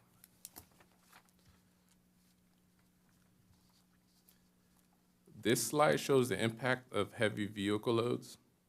Heavy vehicle loads cause high stress on pavement, which can lead to damage or deterioration over time, especially repeated due to a high volume of traffic. To get an understanding of the weight of heavy vehicle loads, we equated one vehicle unit to a Tesla Model 3. So if you take a look at the top of the slide, if a 2-axle truck drives on a section of road, that is equal to 442 Tesla Model 3s. If you look down on the list, if a garbage truck drives on a section of road, that is equal to 9,343 Tesla Model 3s. So that is a lot of stress on pavement caused from one single vehicle. These are the common pavement distresses. The first three are environmentally related, where we can build or reconstruct a brand new road and have no one ever drive on it, and it'll still exhibit the first three stresses shown on the slide. The first one, weathering or raveling, is when small aggregates start to come apart. It loses its fines off the pavement surface. Transverse or longitudinal cracking is when pavement begins to shrink. The cracks start to form on the weak planes. Block cracking is the formation of cracks that appear in a block-like pattern on the surface of pavements. Alligator cracking is also known as fatigue cracking. It's caused by constant heavy loading of vehicles driving on it. So every time a vehicle drives on pavement, it bends and bends, which eventually begins to crack due to the stress. We took 7 types of pavement distresses and we combined them together to what we call a pavement condition index. A pavement condition index, also known as the PCI, is a rating system used to assess the condition of pavement surfaces by visual inspection. It was developed by the Army Corps of Engineers and it's widely used in the nation. The PCI ranges from 0 to 100, where 100 is excellent with 0 distresses, to 0, where pavement has failed and has multiple distresses. Here we have a photo of Phelps Road, which was recently repaved. The PCI is at 100. Second, we have Cariel. The PCI is at 82, which falls in the good category. As you can see, we can start to see the visual difference between categories on the PCI rating system. Stowe Canyon, the PCI is at a 58. Elwood Beach Drive, the PCI is at a 31. And Cariel, from Salisbury Avenue to Rochester Way, the PCI is at a 19. This is just a picture of why we have roads in the first place. Pavement management principles. Pavement management principles is applying the right treatment to the right pavement at the right time using the right materials. Here we are back at the deterioration curve, which is also a graphical representation of the right treatment to the right pavement at the right time using the right materials. As you can see, the treatment ranges from crack seal to reconstruction.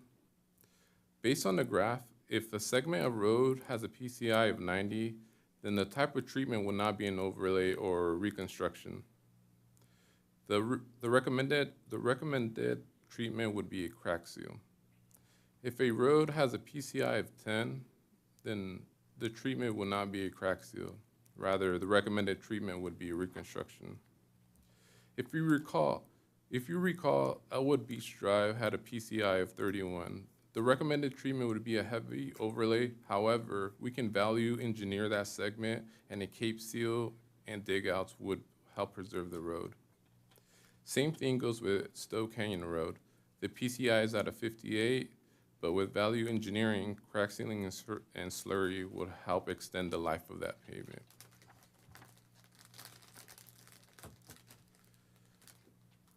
Crack sealing is literally sealing the cracks of the road. It's the single most cost-effective way to preserve your road. It's low dollars and it keeps the water out. Slurry seal is a mixture of asphalt, water, and aggregates. It is applied to the surface of roads as a protective layer. Slurry seal extends the life of pavement by preventing water damage and reducing wear. Essentially, it's a way to refresh and protect the pavement surface without needing to repave the road. In the pavement world, we compare slurry to sunscreen because with sunscreen protects the skin from harmful ultraviolet rays, and slurry protects the pavement from those same ultraviolet rays.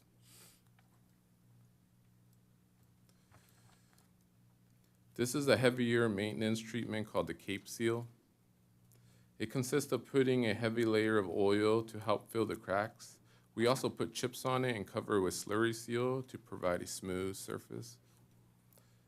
Overlay, this is an overlay. Overlay is simply putting a brand new layer of asphalt on the existing pavement. Reconstruction. Reconstruction is a process that involves completely removing and replacing the road surface and its underlying layers. This type of treatment is typical when a road has reached the end of its lifespan and it's exhibiting significant structural deficiencies or deterioration.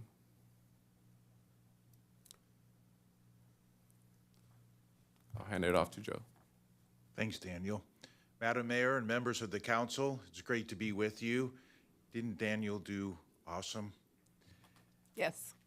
My philosophy has always been, whatever the people I'm working with want to know about pavement, if they're willing to learn, I'm willing to teach them. And it makes everyone's life easier, especially mine. But Daniel's been a sponge, and he's a valuable asset to you. So anyway, it's been pretty exciting working with him because he's like, I want to know more. I want to know more. Councilmember Smith, welcome to a fine council. It'll be fun chatting with you in the future if you have more questions about pavement. Maybe you'll be doing the presentation next time instead of Daniel. Just a thought. Okay, so let's kind of walk through some of the things about pavement management principles. In terms of managing your pavements, there's three ways that I'm aware of to be able to manage pavements, and that's applying different strategies when you have limited funds. If you had all the money in the world, you could just spend it however you wanted to, but when you have limited funds, you need to come up with some type of a strategy. And so the strategies are, number one, focusing all your money on your best streets in town. The second is you focus all your money on the worst streets in town. And the third is doing a critical point management style, which we'll get into. But the first two, I'm just going to say, are not sustainable over time. If you're always spending all of your money on your very best streets, then you end up with good streets and a whole bunch of bad streets with nothing in the middle. And if you're always spending your money on the worst streets in town, you're spending the highest dollars on your streets, so therefore you're not covering as much square footage, and you end up with worse and worse streets over time. But a critical point management style is going back to the deterioration curve that Daniel talked about, and it's recognizing that there's different treatments along the graph, and you want to focus your pavement dollars on those treatments or on those streets that need a certain treatment before it drops down to the next needed treatment. And that's really critical because when you look at this slide, you see the dollars that are associated with each one of those different kinds of treatments. When you're up in the better end of your PCI range, then you're spending fewer dollars per square foot. When you're down at the lower end, you can see that you're spending many, many dollars per square foot. And so you're trying to capture with critical point management is you're trying to pick off those areas that are highlighted in the red along the deterioration curve. Let's get into where Goleta's pavements are at right now. Just a reminder, you are responsible for maintaining 84.9 miles, 85 miles of pavement. That, just for fun and giggles, stretches from here, if you lined up all of your roads, from here down to the 405 interchange. If you were to go south, if you were to go north, it would stretch from here all the way to Pismo Beach. It's quite a distance that you're dealing with. You have over 17 million square feet, and to help you understand what that equates to, that would be equal to 300 football fields, which I think is appropriate for this time of season. But anyway, that's a lot of square footage that you're trying to work with. The average PCI is a 58. That from the last time that I was standing here, that's a 2-point drop that we've experienced as a city. The current replacement value is $741 million. That's just the streets.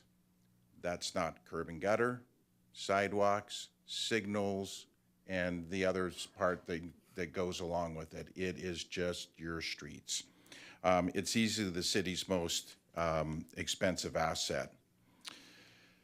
This slide is a breakdown of that PCI, and it shows your street system in terms of use of streets. Your arterials are your busiest used streets.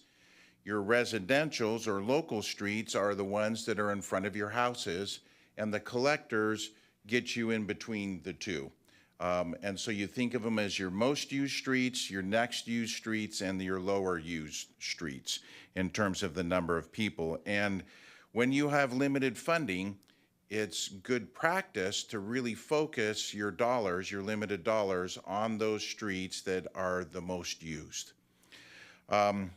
We included in this report the PCIs from the last time we met, just as a comparison, and you can kind of see as you're looking at the last two columns that the arterials have stayed the same, but your collectors and your residentials have both, their PCIs have dropped overall, pulling down your overall PCIs for the entire city. We put this slide in there just to see where things are at, and just to explain it, we call this a PCI map, and it shows all of your streets by PCI, and it assigns a color to it depending on the range, the PCI range that it's in. Your streets that are 100 to 70 are showing up in green. Your streets that are 70 down to 50 show up as blue and yellow. If you're under 50, then you're looking at the orange and the red streets that are there, or the red colors. When I look at this map, I see effort. I see the city really trying to do a good job, and I'm basing that on just look at the number of green that's on the screen in front of you. The problem is you've got those oranges and reds that are pulling you down. But I have to pause and just give everyone a pat on the back because effort is being made.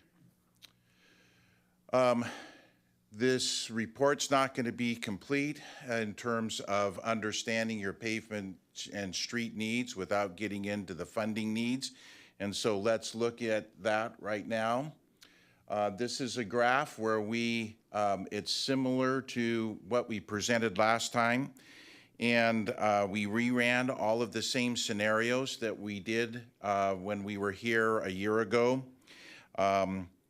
As part of the analysis, I want you to know that we updated all the unit prices using bid tabulations from the city of Goleta. From actual construction bids. Then we did the thorough analysis. We compared it to surrounding areas. And what we have found is that pavement costs have doubled in the last 18 months.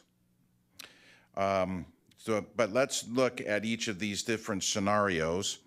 The yellow line represents what it would maintain to, or what it would take to get your system up to and maintain it at a 60, just as a comparison from where we were last year. And it would require $18.9 million a year just to maintain your street system and how it is now.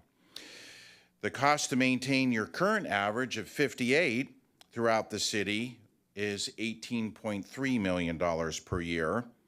This is illustrated by the orange line. Just the drop in PCI from a 60 to a 58 has increased your maintenance $600,000 a year. Someone mentioned the cost for delaying. That's some of the stuff that can happen. The red line represents the current funding level. It's anticipated that the city is going to be able to invest $6 million in the paving. And over the next 10 years, we can expect the PCI to drop down to a 43. If this, as a comparison, if we were to spend no dollars at all over the next 10 years, then the PCI would drop to a 34. We showed this slide last time. It is the historical trend slide, except we added the amount of money that was spent this year, or in 2024, the year that we just went through. What I love about this is I'm seeing consistency.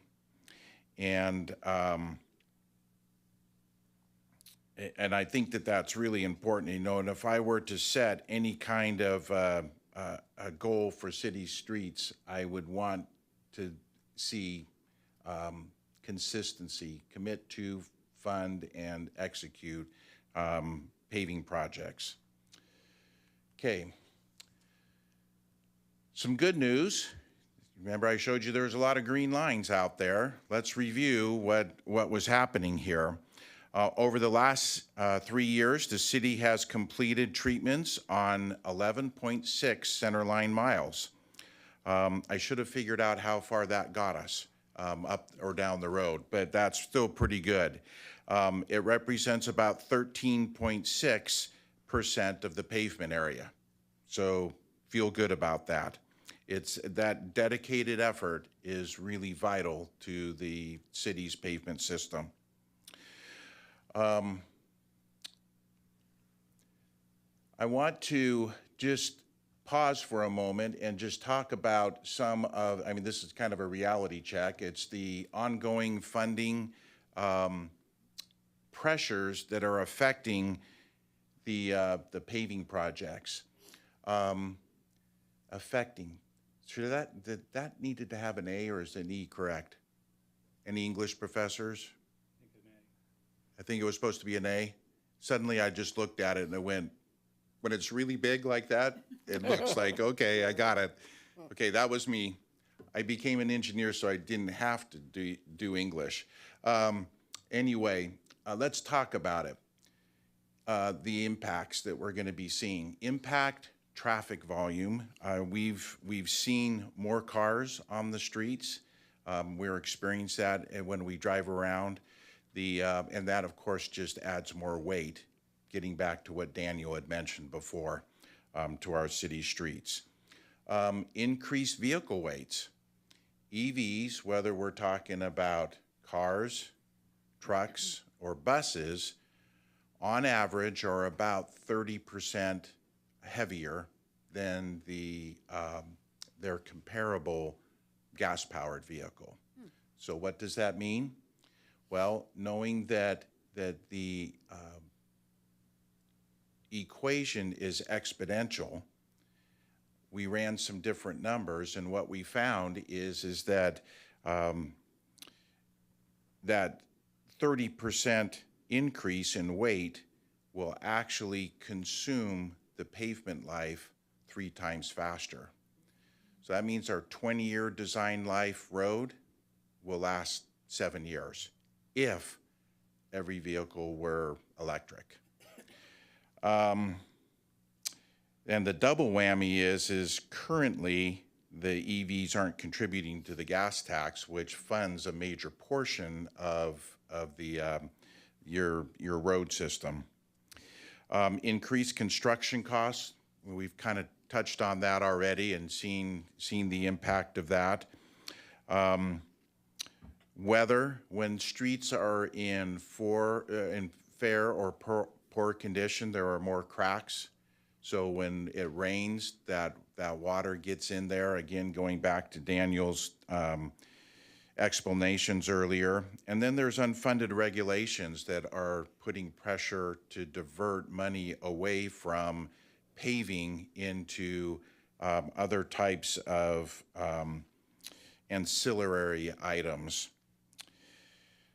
But tonight, we're here to seek authorization to bid on 2 different projects, the 2025 arterial pavement project and the 2025 residential resurfacing project. We broke the projects down into two as a cost-saving strategy. But let's review the different projects, and then we can talk about the strategy and why we chose to approach it that way.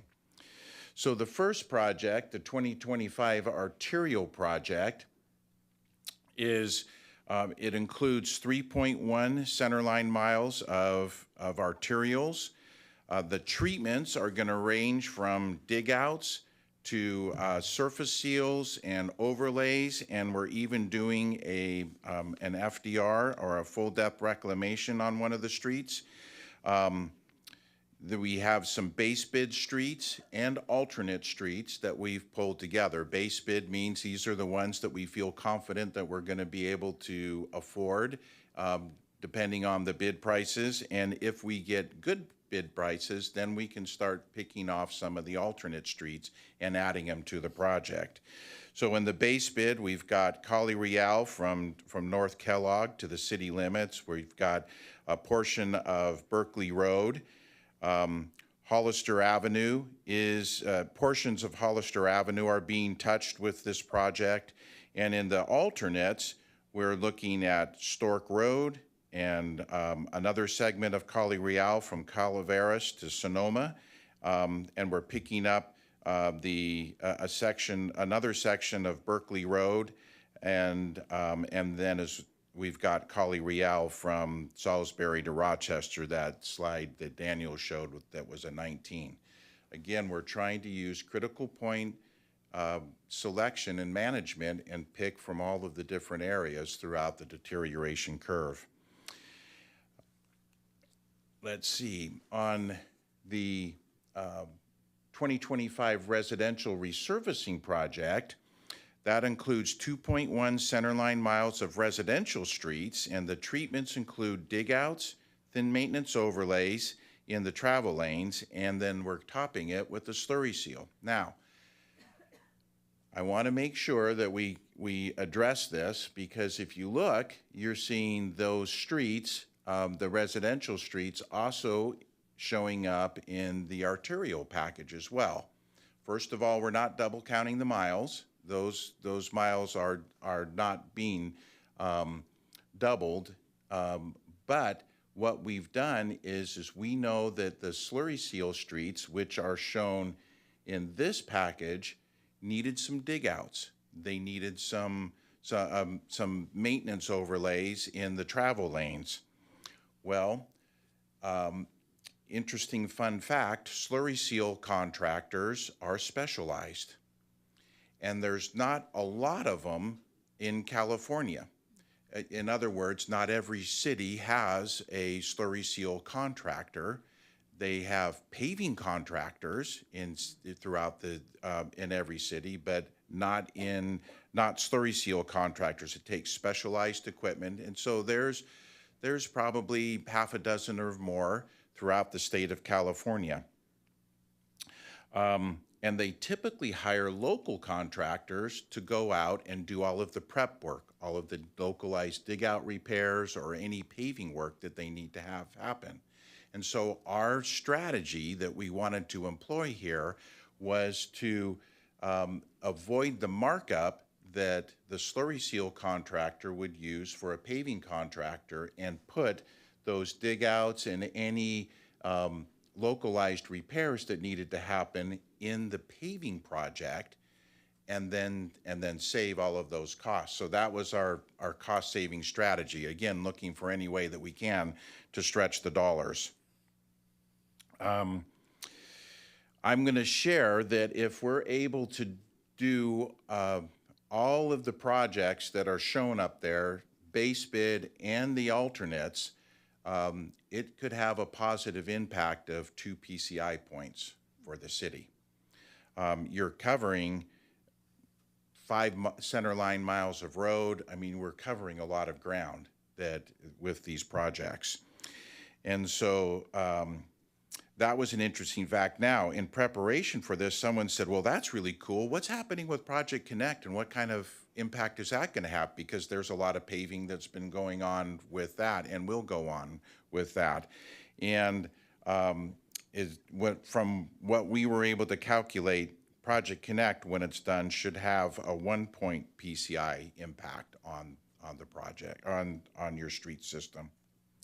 Now, before I conclude, I want to share with you some creative design approaches that we've been using to stretch the city's limited dollars.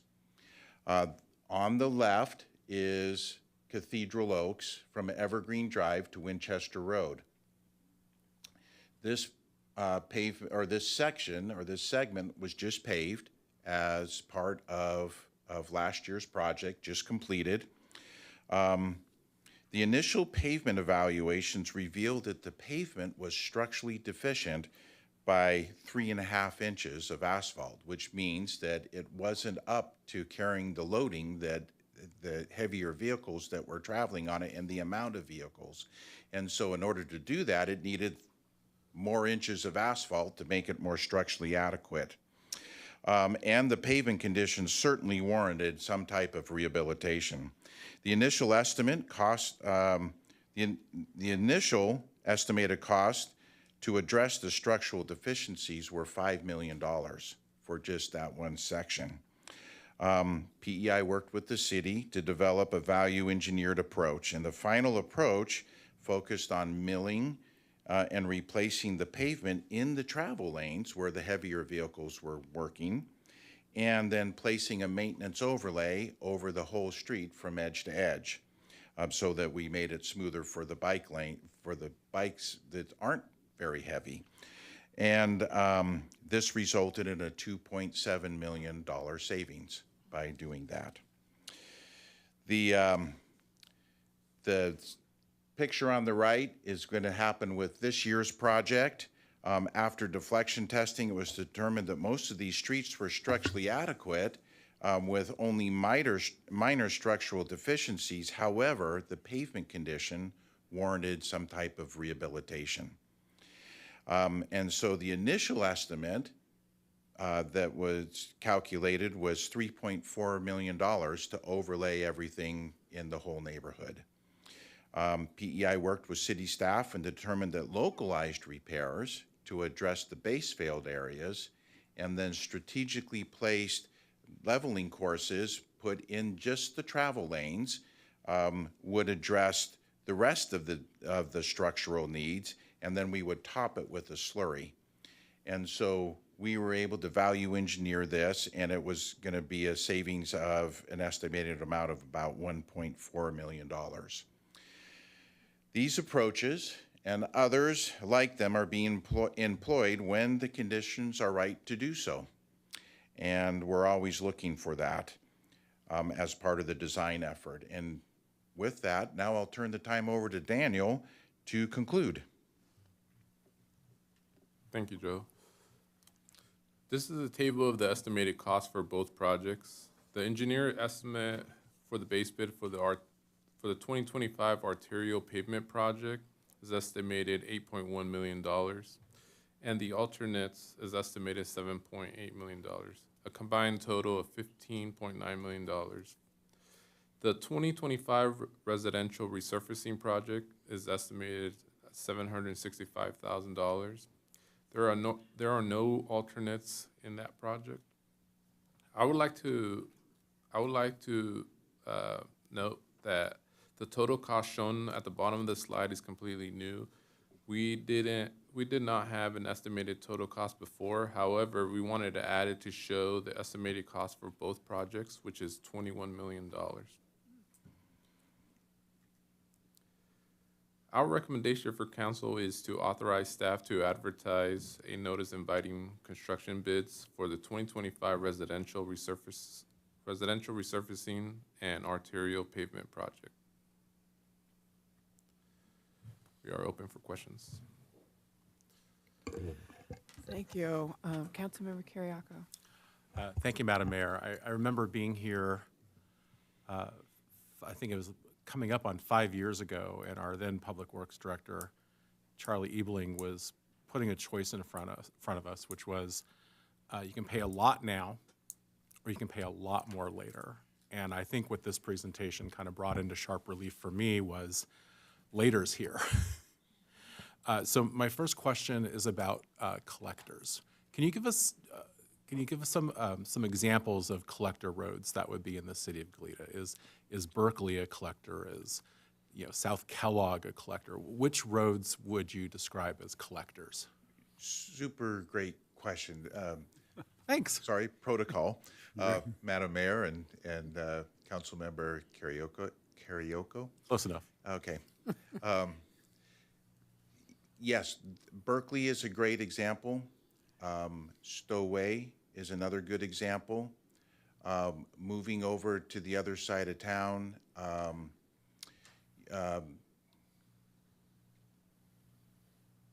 it just escaped me. It starts with a P, runs over and dead ends where the school is. Padova? Padova, yes. Padova would be considered a collector. So something that is feeding off of the arterial and hasn't quite made it to all of the residential homes. Okay, thank you. Can we go to slide 29? It's the one that was the maintained road system, December 2024. That was the header. And it kind of gave us the sense of how much of the system was an arterial versus a collector. Perfect. So the biggest drop in PCI between the beginning of the year and the end of the year was in collectors. It went down from 54 to 51. If we continue at that same rate, our PCI would drop below 50, right? If we were, and that would put us in a different classification from fair to poor? That is correct, yes. Okay. So I guess my next question is, how does the strategy that you're laying out for us, and I appreciate it, and I'm not enough of an expert to really critique it in great detail, but how does this strategy ensure that we're not here next year saying that our collector rating changed for PCI and was downgraded? Because you talked earlier about if we follow this plan, we could see an overall PCI increase of 2. What would that mean for our collectors? Would our collectors stay the same? Would they drop? Would they go up 2? Because so much of our system is, residential and arterial. Councilmember Carioco, did I get it right this time? Carioco. Carioco. What you're getting into is really the fun and the art of how a pavement management system is put together in terms of trying to develop and build a 5-year plan that is touching all of the roads that it needs to touch. And so when we talk about critical point management, we're talking about your system as a whole, and then from there we can start breaking it up into bite-sized pieces. Think of it as a pie. It's all the same, but you can break it up into different bite-sized pieces. And one of the ways that we can look at it is by functional classification, arterials, collectors, and residentials. And so it's taking that, it's applying the strategy of critical point management and then pushing it on to each of those different areas, whether it's a functional classification, it might be a zone, it might be a district. It depends on how you're going to break it up, but you apply that same type of a strategy. In the past, the strategy has been we've got to keep our arterial streets in much better condition. There was a real push for completing the Cathedral Oaks corridor, which was needed to be done. When it was originally designed, it was designed for loading that was less than it was seeing, and so it was just falling apart and needed to be strengthened in order to deal with the loading. And now that is complete, now we can start spreading out to other areas. And one of the things that we've been tasked to start working on is to start developing that next 5-year plan and figure out where we want to take the pavements and where it needs the most needs. But remember, when you have limited funding, you get the biggest bang for the buck in taking care of the most used streets because more people see them. And so, but with your arterials in better condition, now we can start rolling into the collectors. Thank you. And then for critical point management as a strategy, is there, forgive me if this is an inane question, but is there any kind of relationship between how we look at critical point management and where population density exists in the city? Like if I looked at that map that you had earlier where different areas were orange and red and green and blue, you know, I noticed, you know, Matilda and, you know, Elwood Beach Drive. I noticed South Kellogg.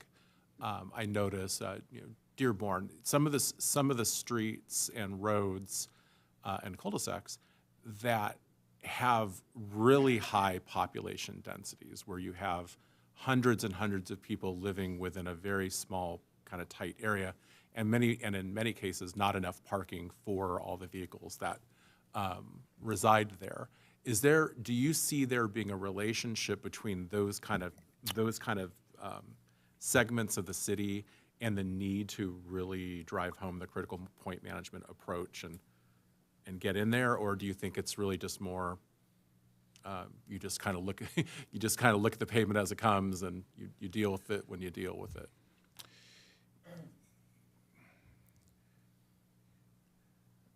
Now my brain just went blank.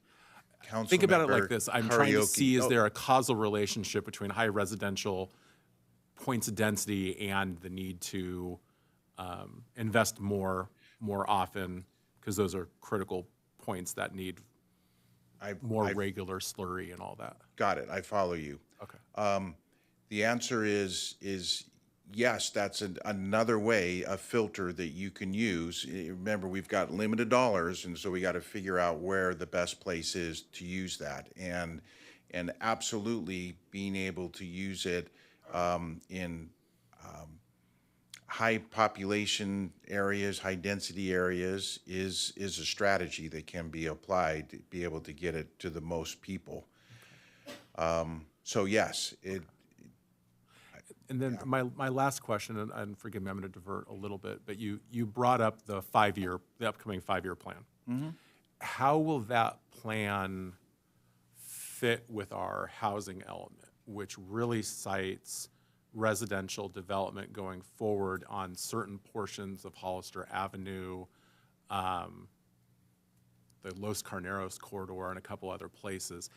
How do you see that plan being developed, given the change in traffic patterns and usage patterns that will come from additional higher density development happening in those spaces? How will we prepare for that? Another good question. I would also add to that the plan needs to factor in upcoming utility projects, and as well as several other potentially impactful items. And if the plan isn't, it's not going to be a good plan unless we factor in all of those different elements. And so part of the plan will be determining, okay, what's coming and what's going to happen and how do we want to strategize in and around all of those items. Thank you. I think I'll defer and let other people. Councilmember Kiriakou, I want to add to that. This dovetails in with what we're doing in the development section where we're updating our city standards. So those city standards will be updated to reflect the heavier traffic and the heavier traffic index needed for future development. Mayor Pro Tem Kasdan? Thank you. So let me see if when you presented the dollar amounts for the different PCIs, actually first, before then, our current PCI is 67, correct? No, your current PCI target, not PCI target, excuse me. Wishful thinking there, if it were actually 67. Do you also have a cost estimate of what hitting the PCI target of 67 would be, just for amusement, if nothing else? Mayor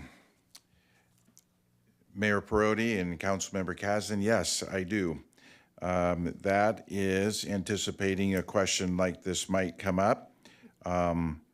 It will take from a 58, which is where we're at right now, $25.1 million to, over the next 10 years. 25 per year. Per year. Per Okay. year.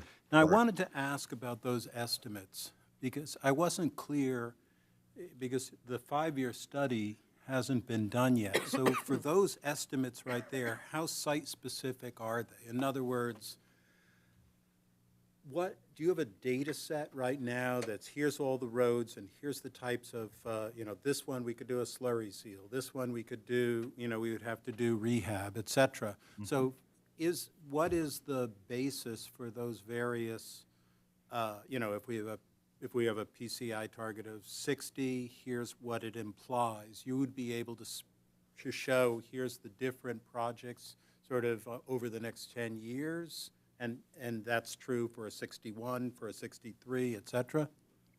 Yes, Mayor Perotti and Councilmember Kasdan, that's exactly what the Street Saver pavement management program allows you to be able to do. It assigns unit costs and anticipated treatments to a PCI range, and then you're able to project forward as it calculates how much it's deteriorating every single year, and then what happens after a treatment is done to it. And that's specific for Goleta. You have Specific. incorporated all of the conditions for all of our roads and the treatments that'll be needed over, like expected, over the next 10 years. And so here's what we would need over the 10-year cycle, something like that.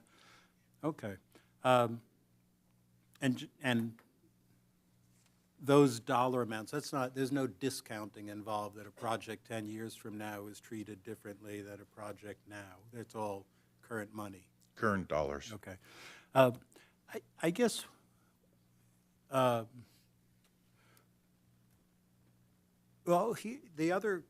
question is, we know it's not the curve is, what do we call it? Sigmoidal, right?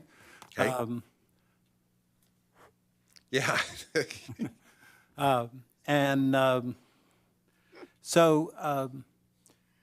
So in other words, it is not just a linear change in costs associated with different PCI targets. It is increasing at faster rates, depending, in this case, on the types of treatments that you were required to do. And the question is, therefore, where you showed the light rehab was $7 to $9.32, and the heavy, the heavy maintenance was $7 to $9.30, and the light maintenance was $10.81 to $14. Is there some target that makes more sense than another? And I'm really thinking right now, let's assume that the 67 is not sustainable, it's not realistic, we're retreating from that, and we want to find a different target that makes sense, and is more or less achievable.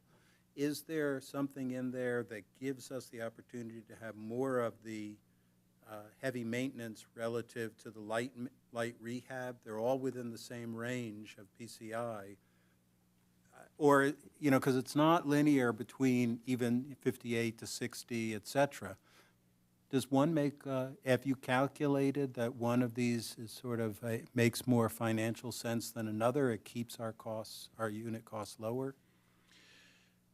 Mayor Perotti and Councilmember Kasdan, if you're looking for the most cost-effective treatments, then you're really looking at your light maintenance costs, and you're trying to focus on keeping those good streets good. Now, however, I do recognize that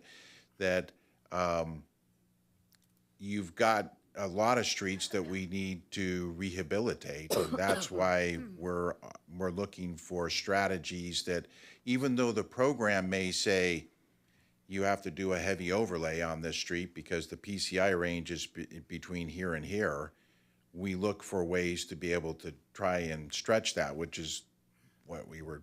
No, I understood that. I'm just wondering, as far as for a system-wide, so when we had our 67 PCI target. That was system-wide, and that was some sort of, aggregate or average across the different types of roads. Does one, or assuming we're retreating from that because it's unsustainable and unrealistic, is there something other than just, we could say just 60, that's where we are now basically, or we will be at the end of the year. But is there something that makes more sense financially because of the nature of the curve, because of the nature that if we were at 62, we'd be able to capture, given our roads, a lot more of the maintenance as opposed to the rehab? I'm just wondering. I mean, I'm asking you off the top of your head, and obviously you can't really answer something, but to think. Mayor Perotti and Councilmember Kasdan, I really appreciate your question, and I see where you're trying to get at least I believe I understand what you're trying to get at. It's not, there's not like a simple answer. We can't just come up with, let's pick a number and let that be the goal. That is what we did with 67. That is what you do. And if you and I were sitting down over a table, over a cup of coffee and talking about it, what I would share is that we do this work for a lot of different clients, city agencies who are trying to manage their systems. You are not alone in the fact that their PCI is deteriorating, that there's not enough money to be out there, but not all of them select a number goal that they're working towards. We're going to have a goal. And because what has happened, the reason our numbers have deteriorated is because we haven't appropriated adequate funding to maintain the roads. And we've done that because there's been an expectation or an assumption that we put in a minor amount, and whatever additional funding accumulates, whether from grants or other things, we'll use that and top it off. But by not having a target, we've underfunded consistently. And I understand, I'm not casting blame. I understand that's a common practice, as you said. A lot of cities don't do that. They just, whatever's extra, they put into the roads. But that leads to the problem we're facing today. And if we repeat that, we'll end up with worse and worse situation, and our costs will escalate more and more. So I don't think that's a good choice.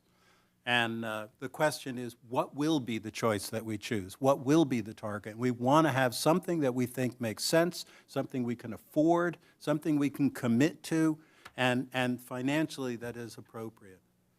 All right, I'll step back from the soapbox. Can I add one more thing? Yeah, of course, of course. All right. I love your passion.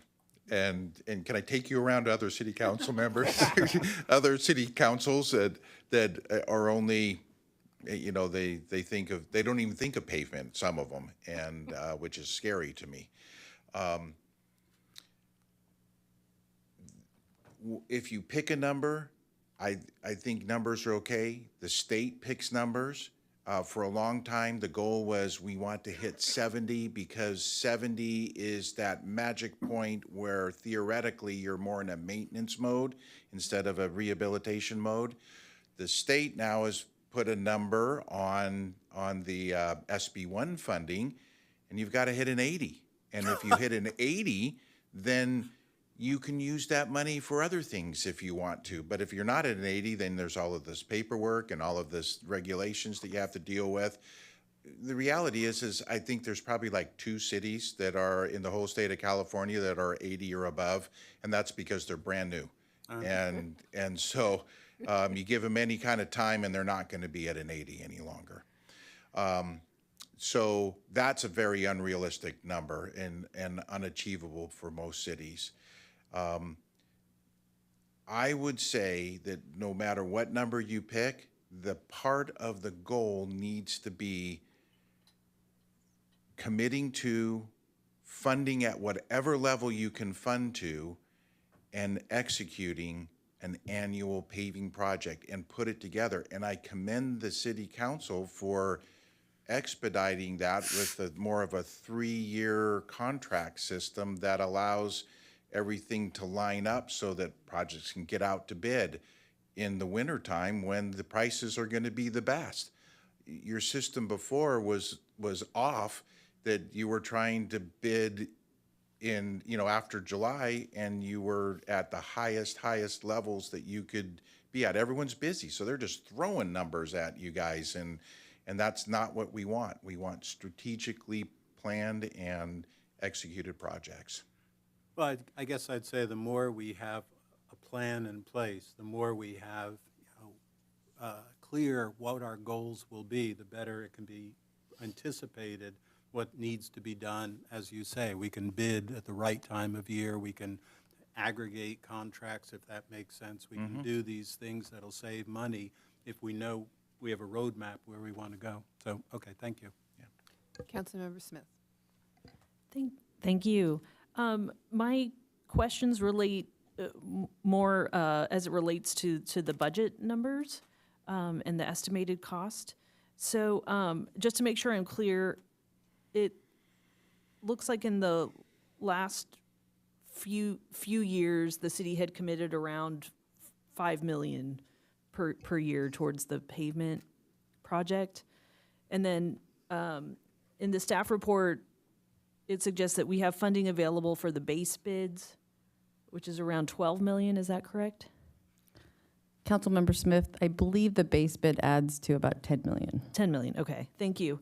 And then, but that, can you clarify, but for the alternatives, is there some uncertainty there in terms of funding? That's, well, we know the funding we have, and I'm working with Luke to allocate more, but we're just not sure which additive alternates we'll be able to select. I see. We have to bid the project, and once we get the bids in, then we Right. can select what fits within our budget. Okay. And Councilmember Smith, just to add to that, so right now, funding's available for the base bid only. It's only if bids come in lower that we would then look to add the alternates. Got it. The $21 million figure you saw that was included the alternates, that's not how much money is available for this project at this time. Mm-hmm. So if we approved this proposal today, however, the city staff would have the flexibility to move within the available funding. That's correct. The various projects. Okay, correct. thank you. That's helpful. And then, and this would be based on funds available in the current fiscal year. That's correct. We're straddling fiscal years, so we're going to use what we have for this fiscal year, and then come July, we're going to pull in the money for that fiscal year so we can have a robust project. Okay. I'm just thinking about how in our previous agenda item, our finance director had sort of hinted that we're looking at a status quo type of budget moving ahead. So when I see this, it brings me some concern because my finance director is signaling status quo. So the other thing to keep in mind is when we do our project in 2026, we're going to have a new fiscal year come July. Right. So that's when we would award the project and go into construction. So this year we've done this strategically so we can do as much pavement as possible with the funding over the next 2 years. Thank you. And Councilmember Smith, I'll just add, your colleagues have certainly heard this number, and I think it was shown on one of the slides, but status quo for at least the last couple years, or what has been committed in the last couple budget for paving from a variety of sources, has been around $6 million. And we're, Mr. Rio is now, we're all working on the new 2-year budget starting for July 1st. It may be different than that, but at this point, status quo, as he described it today, for paving is the $6 million figure. Thank you for that. I have no further questions. Okay. Councilmember Reyes-Martin. Thank you. Well, Mayor Pro Tem Kazan took my soapbox thunder, but I completely agree. I think when I think about, pavement is not sexy or exciting, although maybe it is to you, and it is to, it is to a lot of us. It's not always the most exciting thing to talk about, but I've consistently said it is the one thing that every single resident, visitor, employee experiences in our city every single day. And it is, as you mentioned, our biggest asset. And we absolutely have a responsibility to maintain and take care of our roads. It is widely considered just a very basic core function of city government. It's something I hear all the time from my residents who expect their city to reflect, the pride that they have in Goleta. It's a very high cost of living to live here, and so they have high expectations for what their city looks like and how they experience it. And then it's our responsibility to take care of it. So when I look at this, I'm so glad that we are making these investments. When I look at that map with all the various colors, I agree. I also see the places where we are making progress. I remember some of the, at least from the last 2 years I've been on the council, the projects that we've done. And I see a lot of orange. I think that's where I really am looking. We don't want any of those orange to move to red. Those are really the areas I think that we, probably want to focus on in the next couple of years. And the reality is that $6 million is not only not going to cut it, it's kind of actively not helping us get to even any kind of maintenance, let alone improvement. I completely agree that consistency has to be a commitment of this council and the city across multiple years, which will allow staff to then plan and be creative and strategic in how we get the most bang for our buck. I agree that 18 million, 25 million a year is not feasible, likely, or practical for us. But we've got to find somewhere in the middle that gets us the very best and most we can get out of it, and can still fit within our budget. I completely recognize that that is likely to lead to difficult choices about what we can't fund. We have limited resources. But this is a problem that we just cannot continue to ignore, and we haven't been ignoring it, but we need to make real progress. And that is going to take significant investment over multiple years. It's going to take discipline and, like I mentioned, probably some hard choices, but our residents expect this of us, and we've absolutely got to do it. So thank you so much for being here, and I really, really appreciate everything staff has done over the last few years. It is the progress is noted when I talk to folks out in the community. They really appreciate that we are communicating a lot of this to the public. The website, I direct folks to that very often, and they really appreciate the information and knowing that we're working on it. And we've just got to continue to do more. So thank you. And my colleagues have said a lot and asked a lot of questions that I had written down. But I a couple years ago when you were here, it just seemed so daunting and overwhelming, and I thought, how are we ever going to get caught up? And I still feel a little bit overwhelmed, but I see so much progress, as Councilmember Reyes-Martin said. We have, look at all the green, but I guess my one question, and that's progress, and we do need to focus on funding for our roadways, because like everyone said here, that's our number one call, pretty much, the calls. And when Cathedral Oaks wasn't working and it was really in bad shape, you can't believe how many calls. And people would actually, because I live down in the canyon below Cathedral Oaks, and a lot of people know where I live, and they would come and talk to me about it. So my one question, and is a huge improvement, my one question is, what exactly treatment did we do on Cathedral Oaks? And I have a reason for asking that question. Did we do, which one of all the ones that you, was it a total reconstruction? It was not.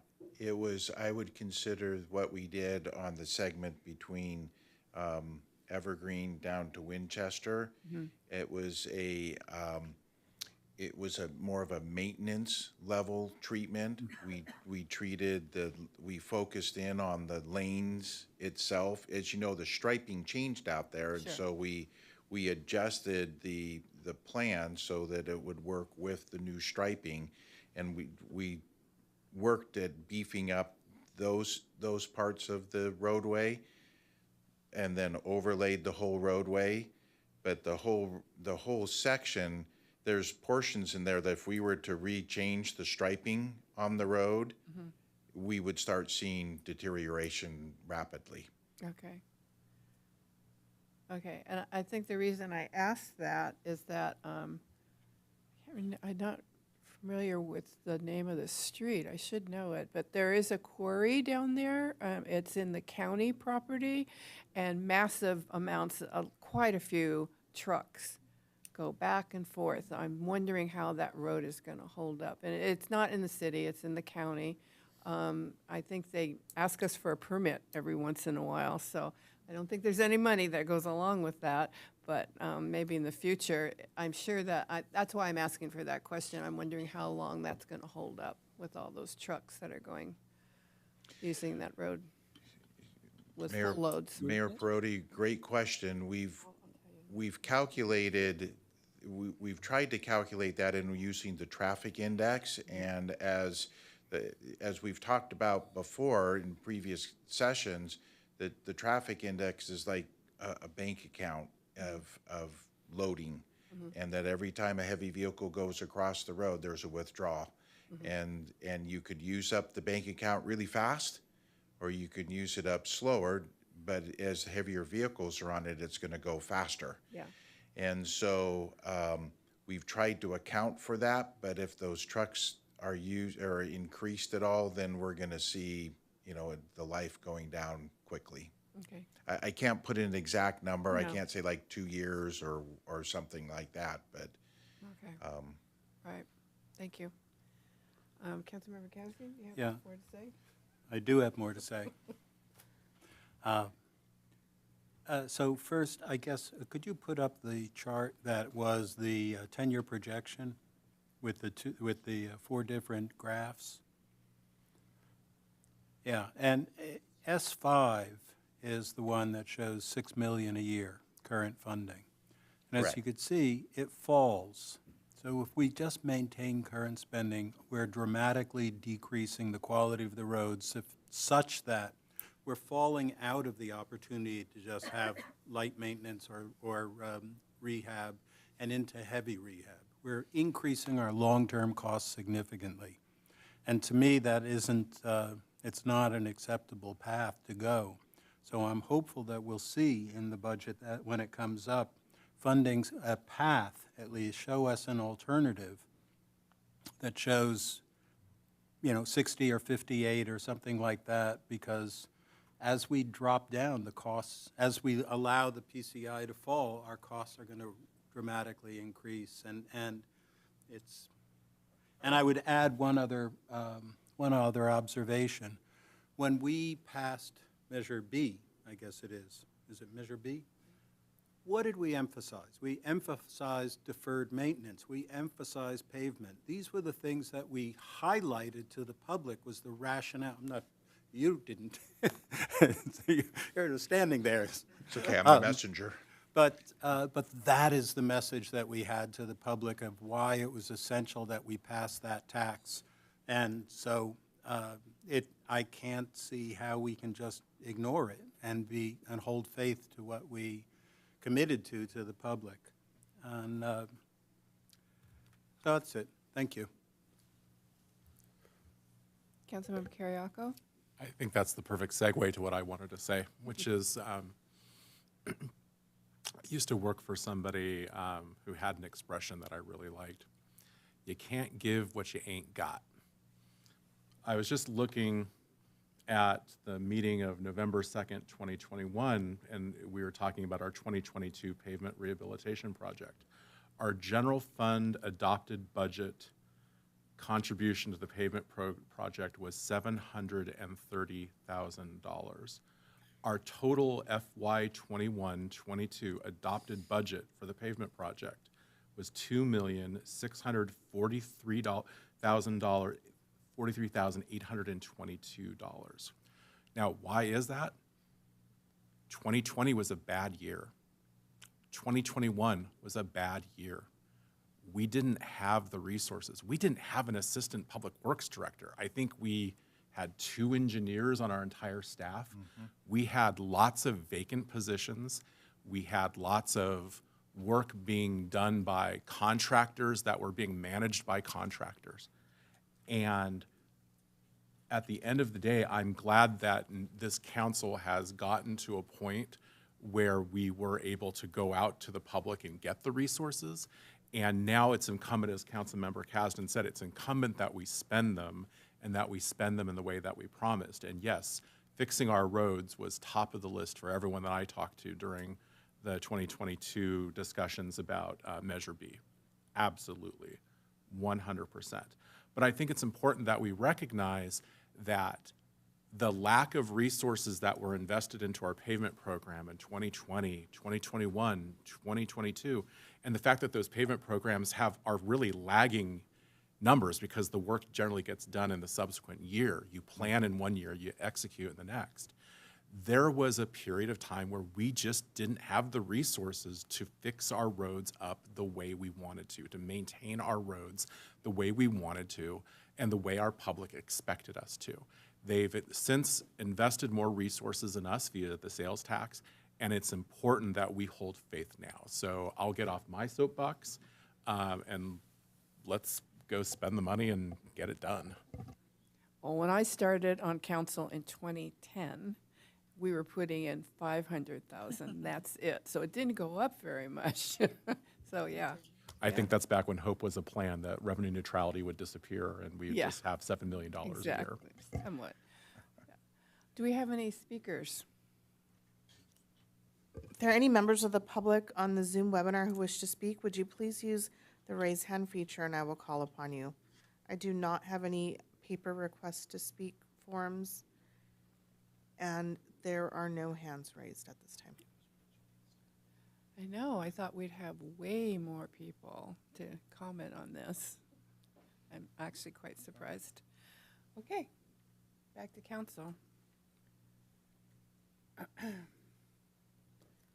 looking for, I can make the motion. Is that what we're ready for? yeah, that would be great. I move that we authorize staff to advertise a notice inviting construction bids for the 2025 residential resurfacing and arterial pavement projects. Do I have a second? I'll second. Okay. Roll call vote, please. If you can please lock in your votes. Councilmember Smith? Yes. Councilmember Kiriakou? Aye. Councilmember Reyes-Martin? Aye. Mayor Pro Tem Kasdan? Aye. And Mayor Perotti. Aye.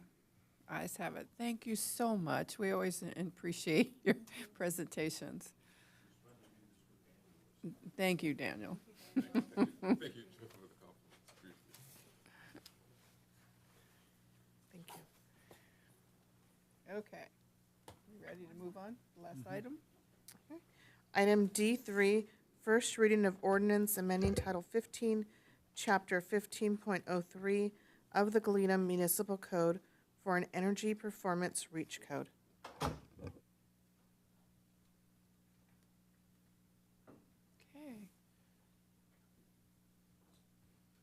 Hi, you're back, Miss Murray. Thank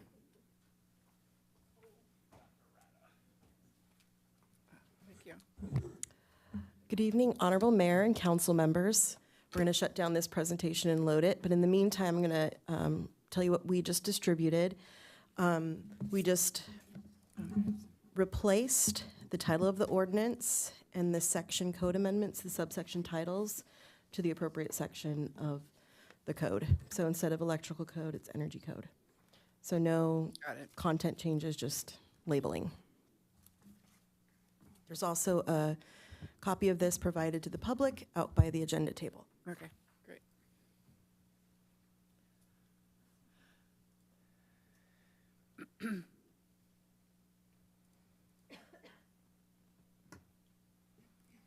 Okay, we can go right in. So tonight, we're presenting before you our proposed energy performance REACH code. This is the first reading. A brief overview of what you have before you today and what's in the packet is that we researched this type of code for the last 1.5 years, and we're able to model this code with technical experts after what many cities in California have done over the past 1.5 years. We did this through a collaboration, mainly with the county, but also with City of Carpinteria and City of Santa Barbara a bit, and we used technical consultants provided for free to the city from Edison and Central Coast Community Energy. What this proposed REACH code would do would modify the California Energy Code to improve energy performance and require electric readiness for new construction. We'll clarify this again later, but this would only apply to straight up new construction. We brought this to Green Committee last fall, and both Green Committee and staff recommend adoption of, or consideration of adoption of this energy performance REACH code. For a little more background of why we're even bringing this to you, the state of California, what we're anticipating is that all electric buildings are likely to be standard in the building code by the end of this decade. We've seen lots of indications in the building code cycles moving more towards building electrification, as I know you guys know from previous presentations on this topic. Also identified in our city's strategic plan, we have initiatives that look for us to increase more energy efficiency and clean energy through REACH codes. And as you may recall, in 2023, April 2023, we brought a building electrification ordinance to you. And at the time, City Council voted 5-0 on first reading to pass this. However, that very same week, many of you will remember there was a legal ruling that came down, which I'll go into in a second. So after then, we needed to pivot, and we were directed by council and the Green Committee to look at other alternatives. So we put it in our annual work program and brought it to Green Committee in the fall, and that's what you have before you today. You've seen this slide before, just a background on REACH codes for the good of the public, but REACH codes are essentially local ordinances adopted by local government that exceed and enhance the state's green building standards. So when we get a building code cycle from the state, it's at a certain level, but cities can go beyond that. And amending the energy code is one typical way to do so. A little more background, more topically. What this is looking to do to electrify buildings is really to start to phase out the use of natural gas in buildings, especially new buildings. As you guys know, it's a large source of pollution and emissions. Limiting those greenhouse gas emissions is really critical to avoid worsening climate change impacts. We're already feeling the effects of climate change, and by having higher energy performance standards, it really reduces the greenhouse gas emissions that are embedded in new construction. Newer construction is the best opportunity for these higher energy performance and electrification actions, as it's the most cost-effective time to require them. Electric buildings themselves really can improve indoor air quality and efficiency because you reduce the amount of fossil fuels you're burning in your home. But it also improves safety and comfort. So you're reducing gas explosions, using more highly efficient appliances. Of course, we're reducing greenhouse gas emissions, and it can be less expensive to construct, especially if you're doing single fuel rather than multi-fuel construction. I'm not going to read you this whole slide. We went over this a little bit at our Green Committee, but pretty much this is just the legal process following that electrification ordinance that we passed in April. The main takeaway is that natural gas appliances cannot be directly prohibited from use based on the Federal Energy Policy and Conservation Act. So we'll make it clear a couple times in this presentation, and as you saw in the packet, that we are not going against this. So far, in the cities that have adopted ordinances very similar to this, they have been legally sound. So the two approaches that we've really seen cities kind of pivot to following electrification ordinances is an energy performance REACH code like this, or air quality regulations, which Los Altos Hills has done up in Northern California and New York City. However, those are not as legally tested versus the energy performance approach. We've seen a lot more leading cities in California pass these, and they seem like the legally solid way to go. We're continuing to monitor progress on this, and we're part of several work groups, both locally and in the state, tracking this action. To go in a little bit of public engagement, as I mentioned, this has been a collaboration, especially with the county. We built upon the pretty copious outreach we did in 2022 and 2023, which you probably remember with that building electrification ordinance. So we're able to build upon that because it's the same sort of content. And this time around, we directly gave presentations with the county to the South Coast Chamber of Commerce, the Santa Barbara Association of Realtors, the Green Committee, and then we held a public workshop on Zoom in January. We have to follow special requirements when adopting energy reach codes. This is different from that EV reach code we had last year. That was amending the green building part of the code, and this is energy. So with adopting or amending energy reach codes, we cannot use more energy than the energy code. Also, it has to be deemed cost effective. So cost effectiveness, it essentially means there's a lower upfront cost of construction compared to mixed fuel buildings, and the value of those benefits exceed the cost. This has to be proven through cost effectiveness studies. Thankfully, the state provides these studies, and especially if there's jurisdictions that are in the same climate zone as us, this is all tied to climate zones, they can not personalize, but basically customize those cost effectiveness studies for the climate zone.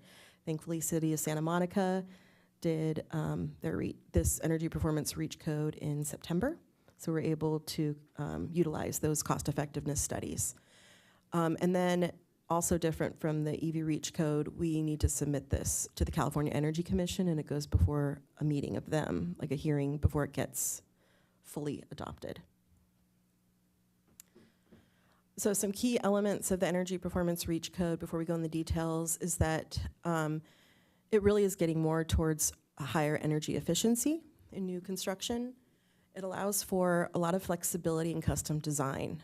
And so essentially there's an energy performance score that the new buildings would need to meet.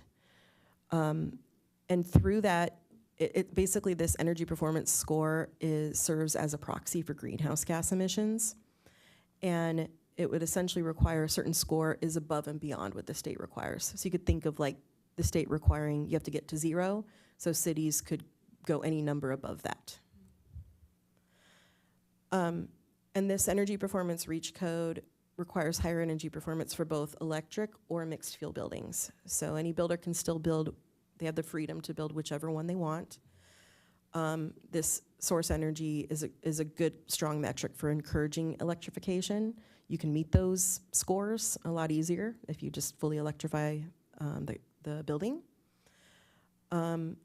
And as I said before, this does not prohibit or penalize gas technologies or preempt federal regulations. So I'm now going to pass it on to my colleague, Angeline Fauché, to go over the details of the ordinance for you.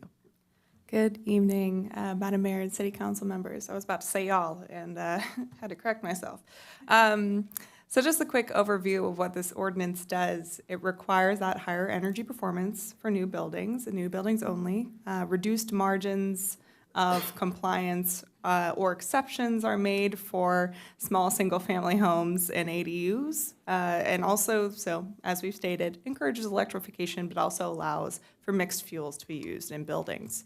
We also have components that allow for or require electric readiness. So for essentially allowing for the future switch to all-electric appliances, as we're expecting to see regulations that will require time of use replacements, or time of replacement requirements. So when folks go to change out their gas dryer, gas water heater, they may be required by the state in the future to choose that that all-electric option. So this essentially prepares new buildings for that eventual future.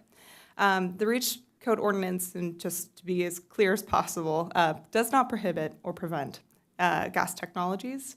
It does not apply to additions and alterations, and it does not apply to unregulated loads in the energy code, such as equipment and appliances for cooking, laundry, and pools. So this avoids a bit of the kerfuffle around touching people's stovetops, which I know is a very sensitive issue for many folks.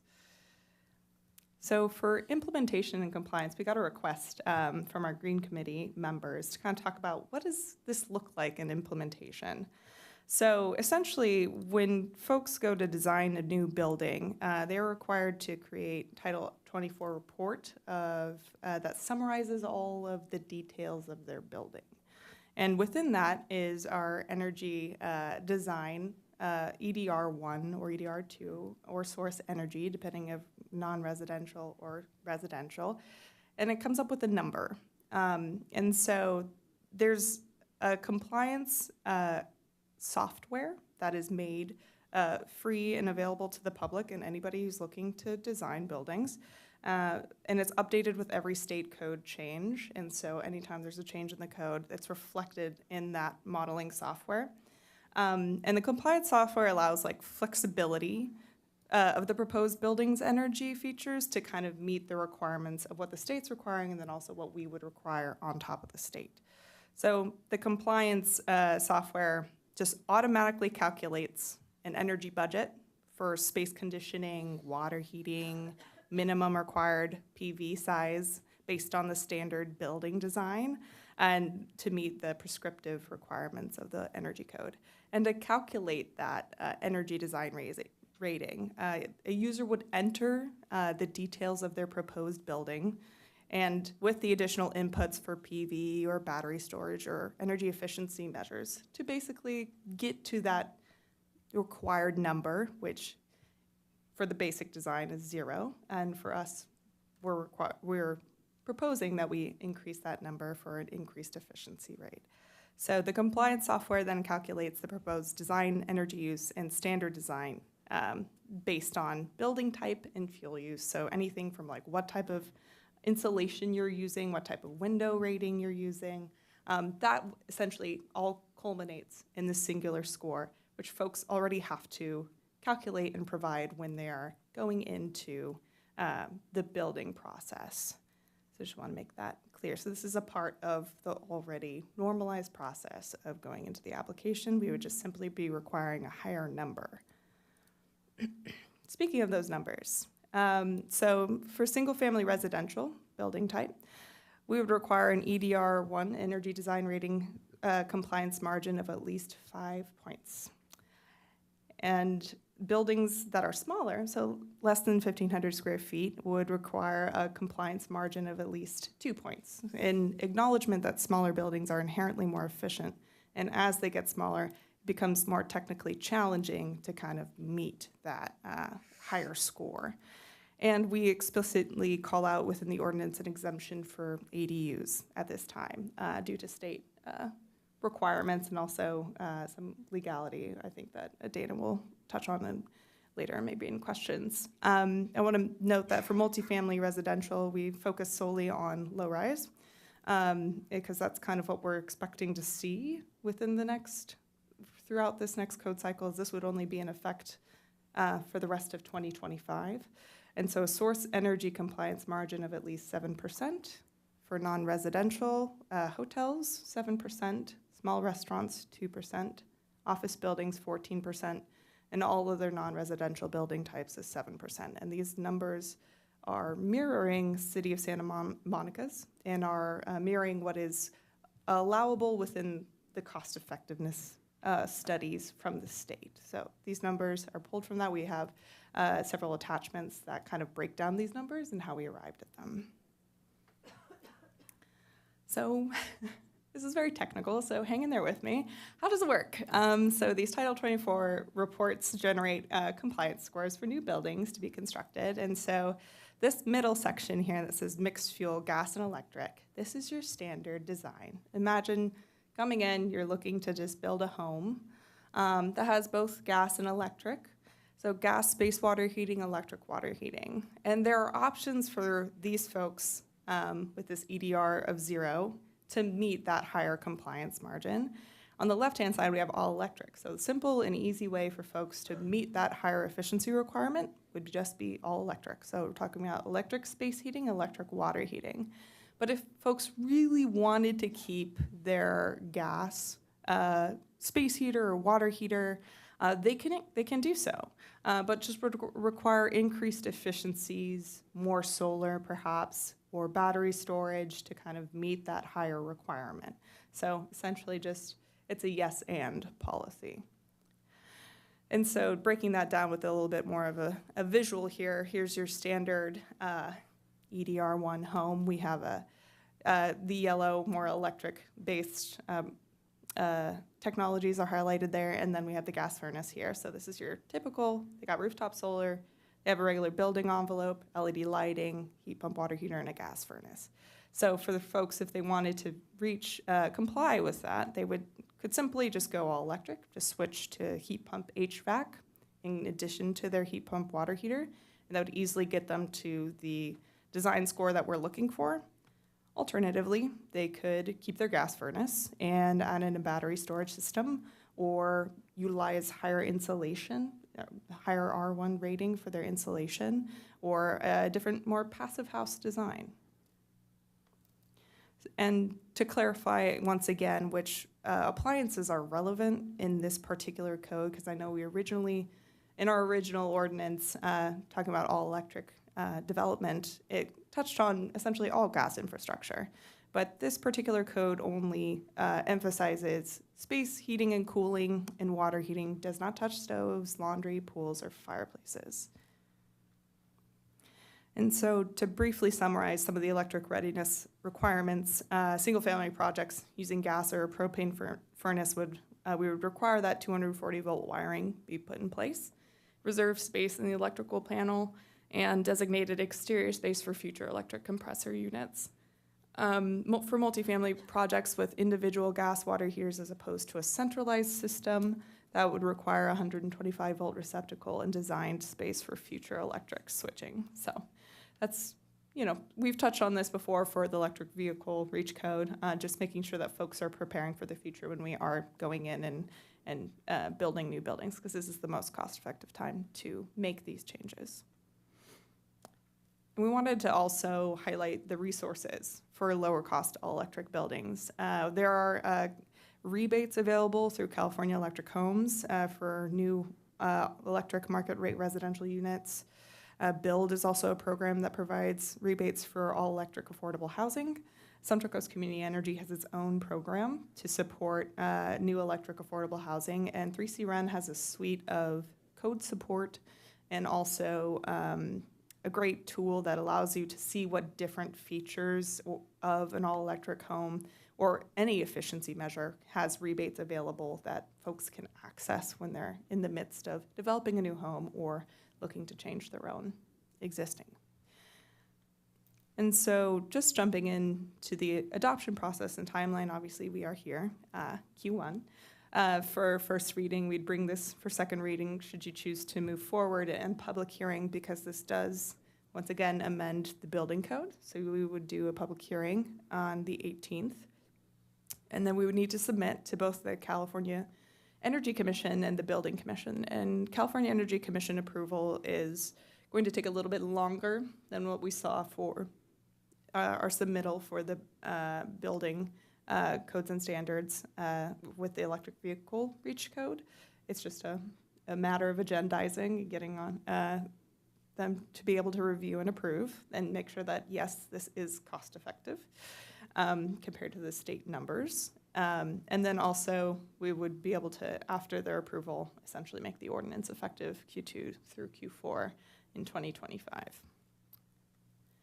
So in summary of Dana's points in the more technical pieces we talked through here, all electric buildings do improve indoor air quality and reduce emissions, and is in the city's purview and desire to some degree based on strategic planning to support better efficient buildings. There are financial incentives available for transitioning buildings and equipment to all electric. And energy performance reach codes are considered reasonable and flexible based on the ability for folks to pick and choose what they want to do with their design. And they also still allow for gas equipment and appliances and are considered cost-effective by the state. And so with that, I'll move into the recommendation slide and also any questions you may have. Thank you. Questions? Councilmember Smith. Yes, thank you. I wanted to thank the staff for all of the robust outreach and public engagement. I think that's so important. I didn't know if through that process, I realized that this is sort of a round two after some of the legal changes. But do you know offhand if our low-income housing developers have weighed in at all, like the County Housing Authority or People Self-Help Housing, if they've been in the loop or I don't any remember concern? those specific groups and housing groups. We did share this with all the developers that we were interacting with through the EV Reach code. We had all these notifications of the workshop and these hearings go to our notification list. There's a big mailer if you guys pass first reading tonight that's going to go out tomorrow to a lot of residents. So we've tried to get the word out. We didn't specifically go after, and Chamber of Commerce, Realtors Association, stuff like that. So, and there were developers at the public workshop. However, we didn't personally reach out to specific housing entities. Got it. Thank you. Councilmember Caston? So I was interested, I think one thing that's important is the cost effectiveness. And obviously some of that comes from the fact, correct me if I'm wrong, that that a developer ahead of time, by knowing they're going to do this, is able to avoid putting in the whole gas line and so forth, right? That's a big savings potentially for a new development. If they choose to go only electric and not mixed fuel, yeah, that's typically a savings. And this doesn't include, if you put in electric, this doesn't include if they add like solar panels or something like that that offset their household costs, or is that something? No, features like that actually add to a higher score. So yes, those kind of putting on additional solar or battery storage moves to a higher score. So especially if somebody wants to design a house using mixed fuel instead of all electric, then usually they need to kind of up those other aspects if they're not going to have all electric.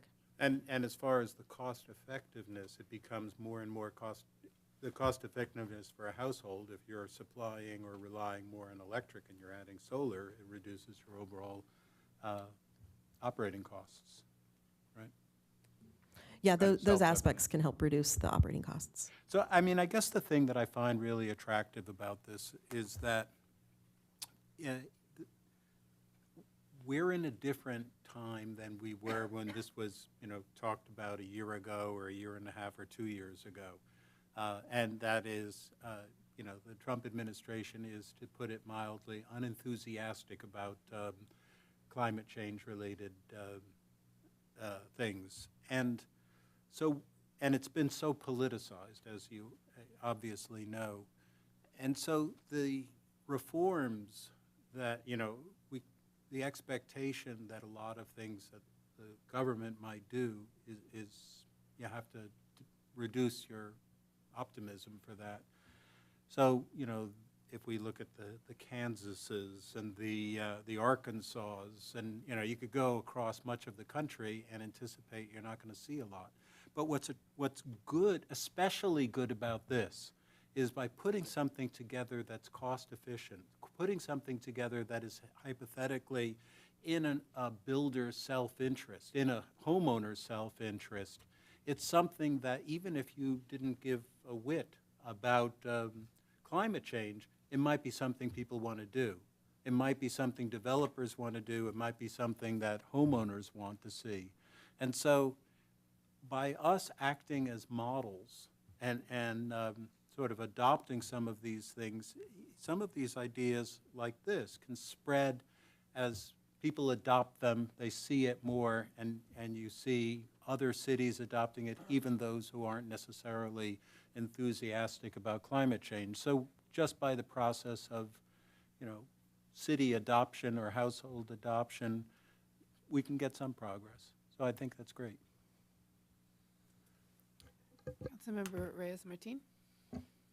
Thank you. Really more of a comment, since most of my questions I think we've fleshed out in committee, but I really want to appreciate the work that staff has done on this.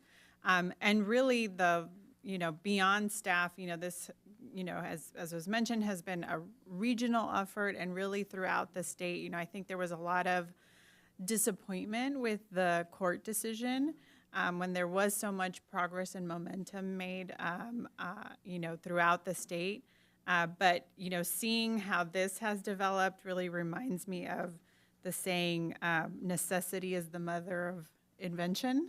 And that, not being able to move forward with, really curbing natural gas, but really coming up with an innovative, creative solution that's cost effective, that maintains, the ability for the flexibility, I will say, for developers to design, their projects however they want, and give them some flexibility on where they will meet these scores, if they want to, continue to use natural gas, or if they want to go all electric.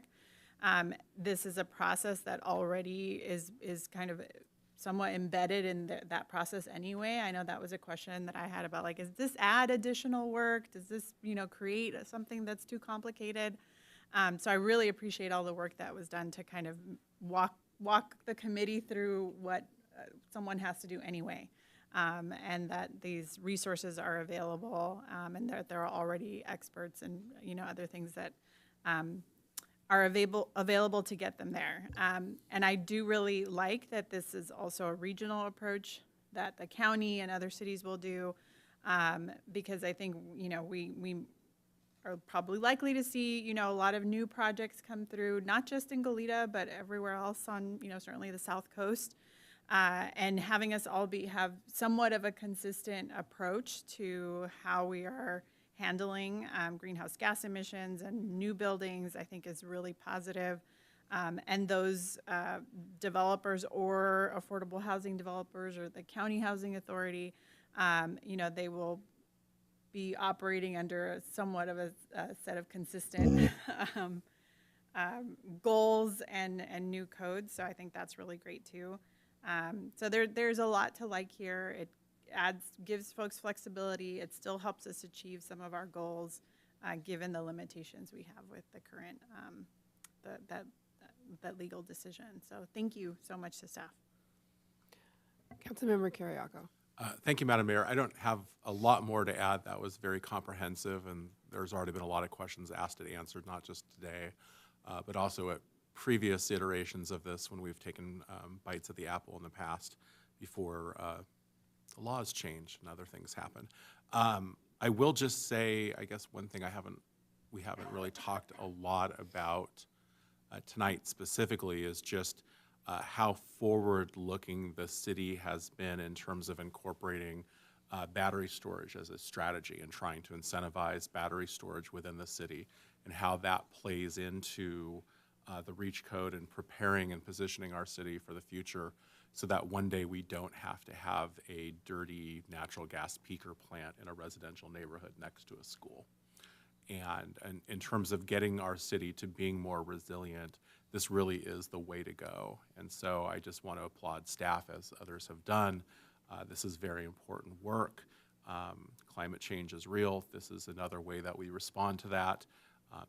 There was an op-ed recently that talked about fire risk. I would just point out that the fire risk is, the reason we're having fires in January is because of climate change, and if you want to deal with climate change, you need to have battery storage.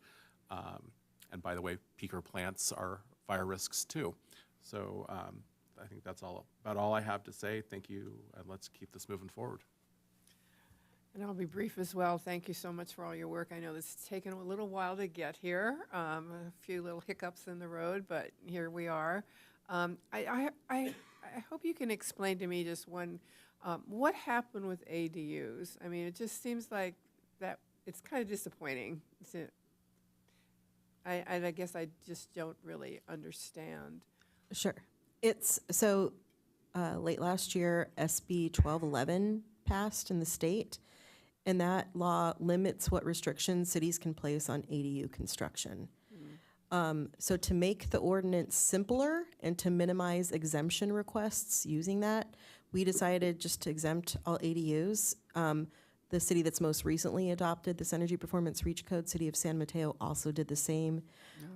So we just approached it that way, given our time limitations on even having this effect this year, simplicity and implementation with our staff, and to try to keep it as legally sound as possible.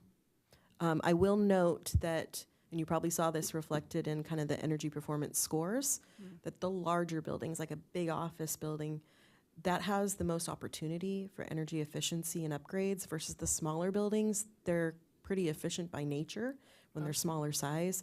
And so the opportunity to reduce greenhouse gas emissions is much larger in the larger buildings. So to exempt ADUs or smaller single-family homes or have lower scores to meet isn't as impactful as keeping the larger building scores at a higher level. I got it. I'd like to see if we have any speakers. We have 2 paper requests to speak forms. Our first speaker is Jonathan Ullman. If you can please come up to the podium. And if there are any members of the public on the Zoom webinar who wish to speak, if you can please use the raise hand feature, we will call upon you. Hi, again. It's John Ullman, Director of the Santa Barbara Ventura chapter of the Sierra Club. I hope you have a safe drive tonight. I just went out to get a bite to eat, and it was really coming down. I'm representing hundreds of our members and supporters in the city of Goleta. Tonight, this voluntary code, with exceptions for small buildings and ADUs, is the option in front of you. We support it with the caveat that we think that you are missing a great opportunity to hit the city of Goleta targets for 100% renewable energy by allowing for ADUs and smaller building exemptions. In April 2023, we all gathered here for the first reading of a code that prohibited natural gas in most new construction, one of the dozens of laws passed in municipalities across California based on the City of Berkeley Code. Sadly, that was blocked by the courts. Nevertheless, you persisted and voted for it unanimously. Natural gas is 40% of Goleta's emissions. So if you want to switch to 100% renewable energy by 2030, we're going to need a bigger boat. Right now, it doesn't include small buildings or ADUs, a large portion of the city's growth. Also, the people who will live in these smaller quarters and ADUs need protection from the toxic effects of gas the most. Future residents have the least power when it comes to housing choices and their health. The fact that it doesn't cover stoves, that's a big issue for me, because I've read all the science on it, and I've seen all the reports, and it was in the New York Times and Washington Post. And I live in an ADU that's all electric, and I'm really glad that I don't have, nitrogen dioxide, carbon monoxide, nitrous oxide, formaldehyde, acetylene, ultrafine particles that can lead to asthma, lung disease, and cancer. Again, thank you for your leadership. May we continue the fight onward and upward. Thank you. Thank you for hanging in there. Our next speaker is Barbara Lindeman.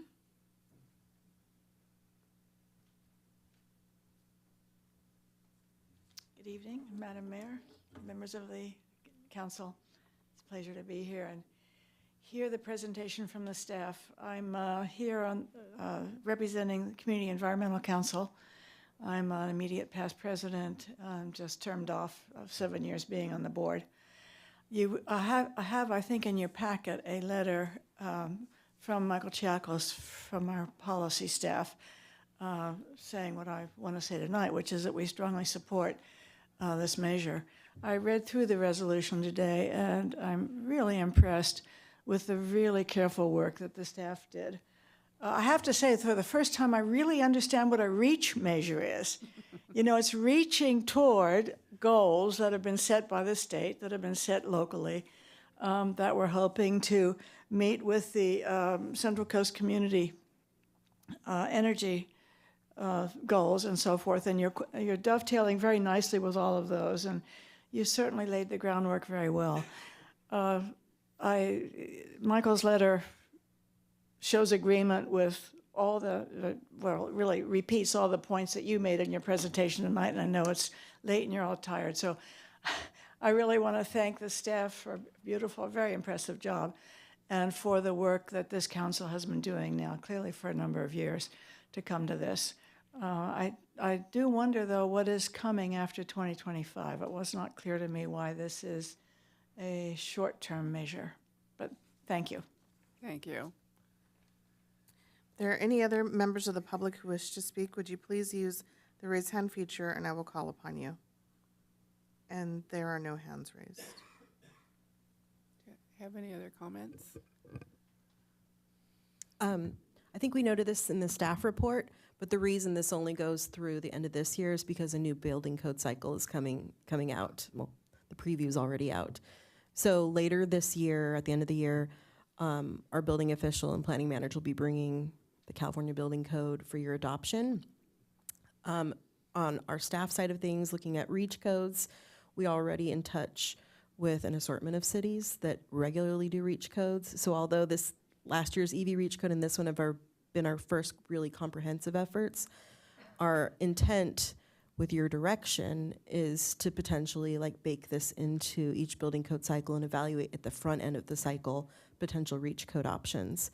So we're gonna, I think I'm allowed to say this, we are proposing to put in the annual work program evaluation of update REACH codes with the next REACH. With each building code cycle, a city's REACH codes is effectively expire unless you re-up them or adjust them based on what the new code metrics are.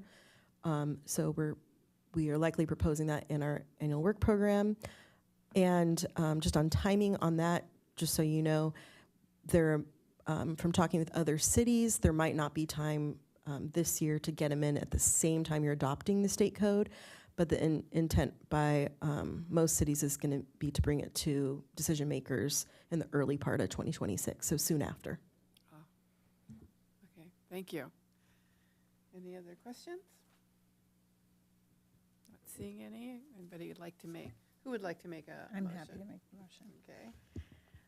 So I move that we introduce and conduct the first reading by title only, waiving further reading of ordinance number 25 next in line, entitled An Ordinance of the City Council of the City of Goleta, California, amending Title 15, Chapter 15.15, entitled Energy Code of the Goleta Municipal Code to adopt the 2022 edition of the California Building and Energy Code and local amendments thereto, and determine the ordinance to be exempt from the California Environmental Quality Act. No? Okay. Do I have a Second. second? I'll second. Okay. Roll call vote, please. Council members, if you can please lock in your votes. Councilmember Smith? Yes. Councilmember Kiriakou? Aye. Councilmember Reyes-Martin? Aye. Mayor Pro Tem Pork-Hasden? Aye. And Mayor Prodi. Aye. Ayes have it, unanimous. All right, thank you. Okay, do we have any council comments, standing committee reports? I'm not seeing any down here. No? Okay. Council comments? Nothing? Okay. City attorney, Mr. Rosen, nothing? Okay, well then, thank you, everyone. This meeting is adjourned.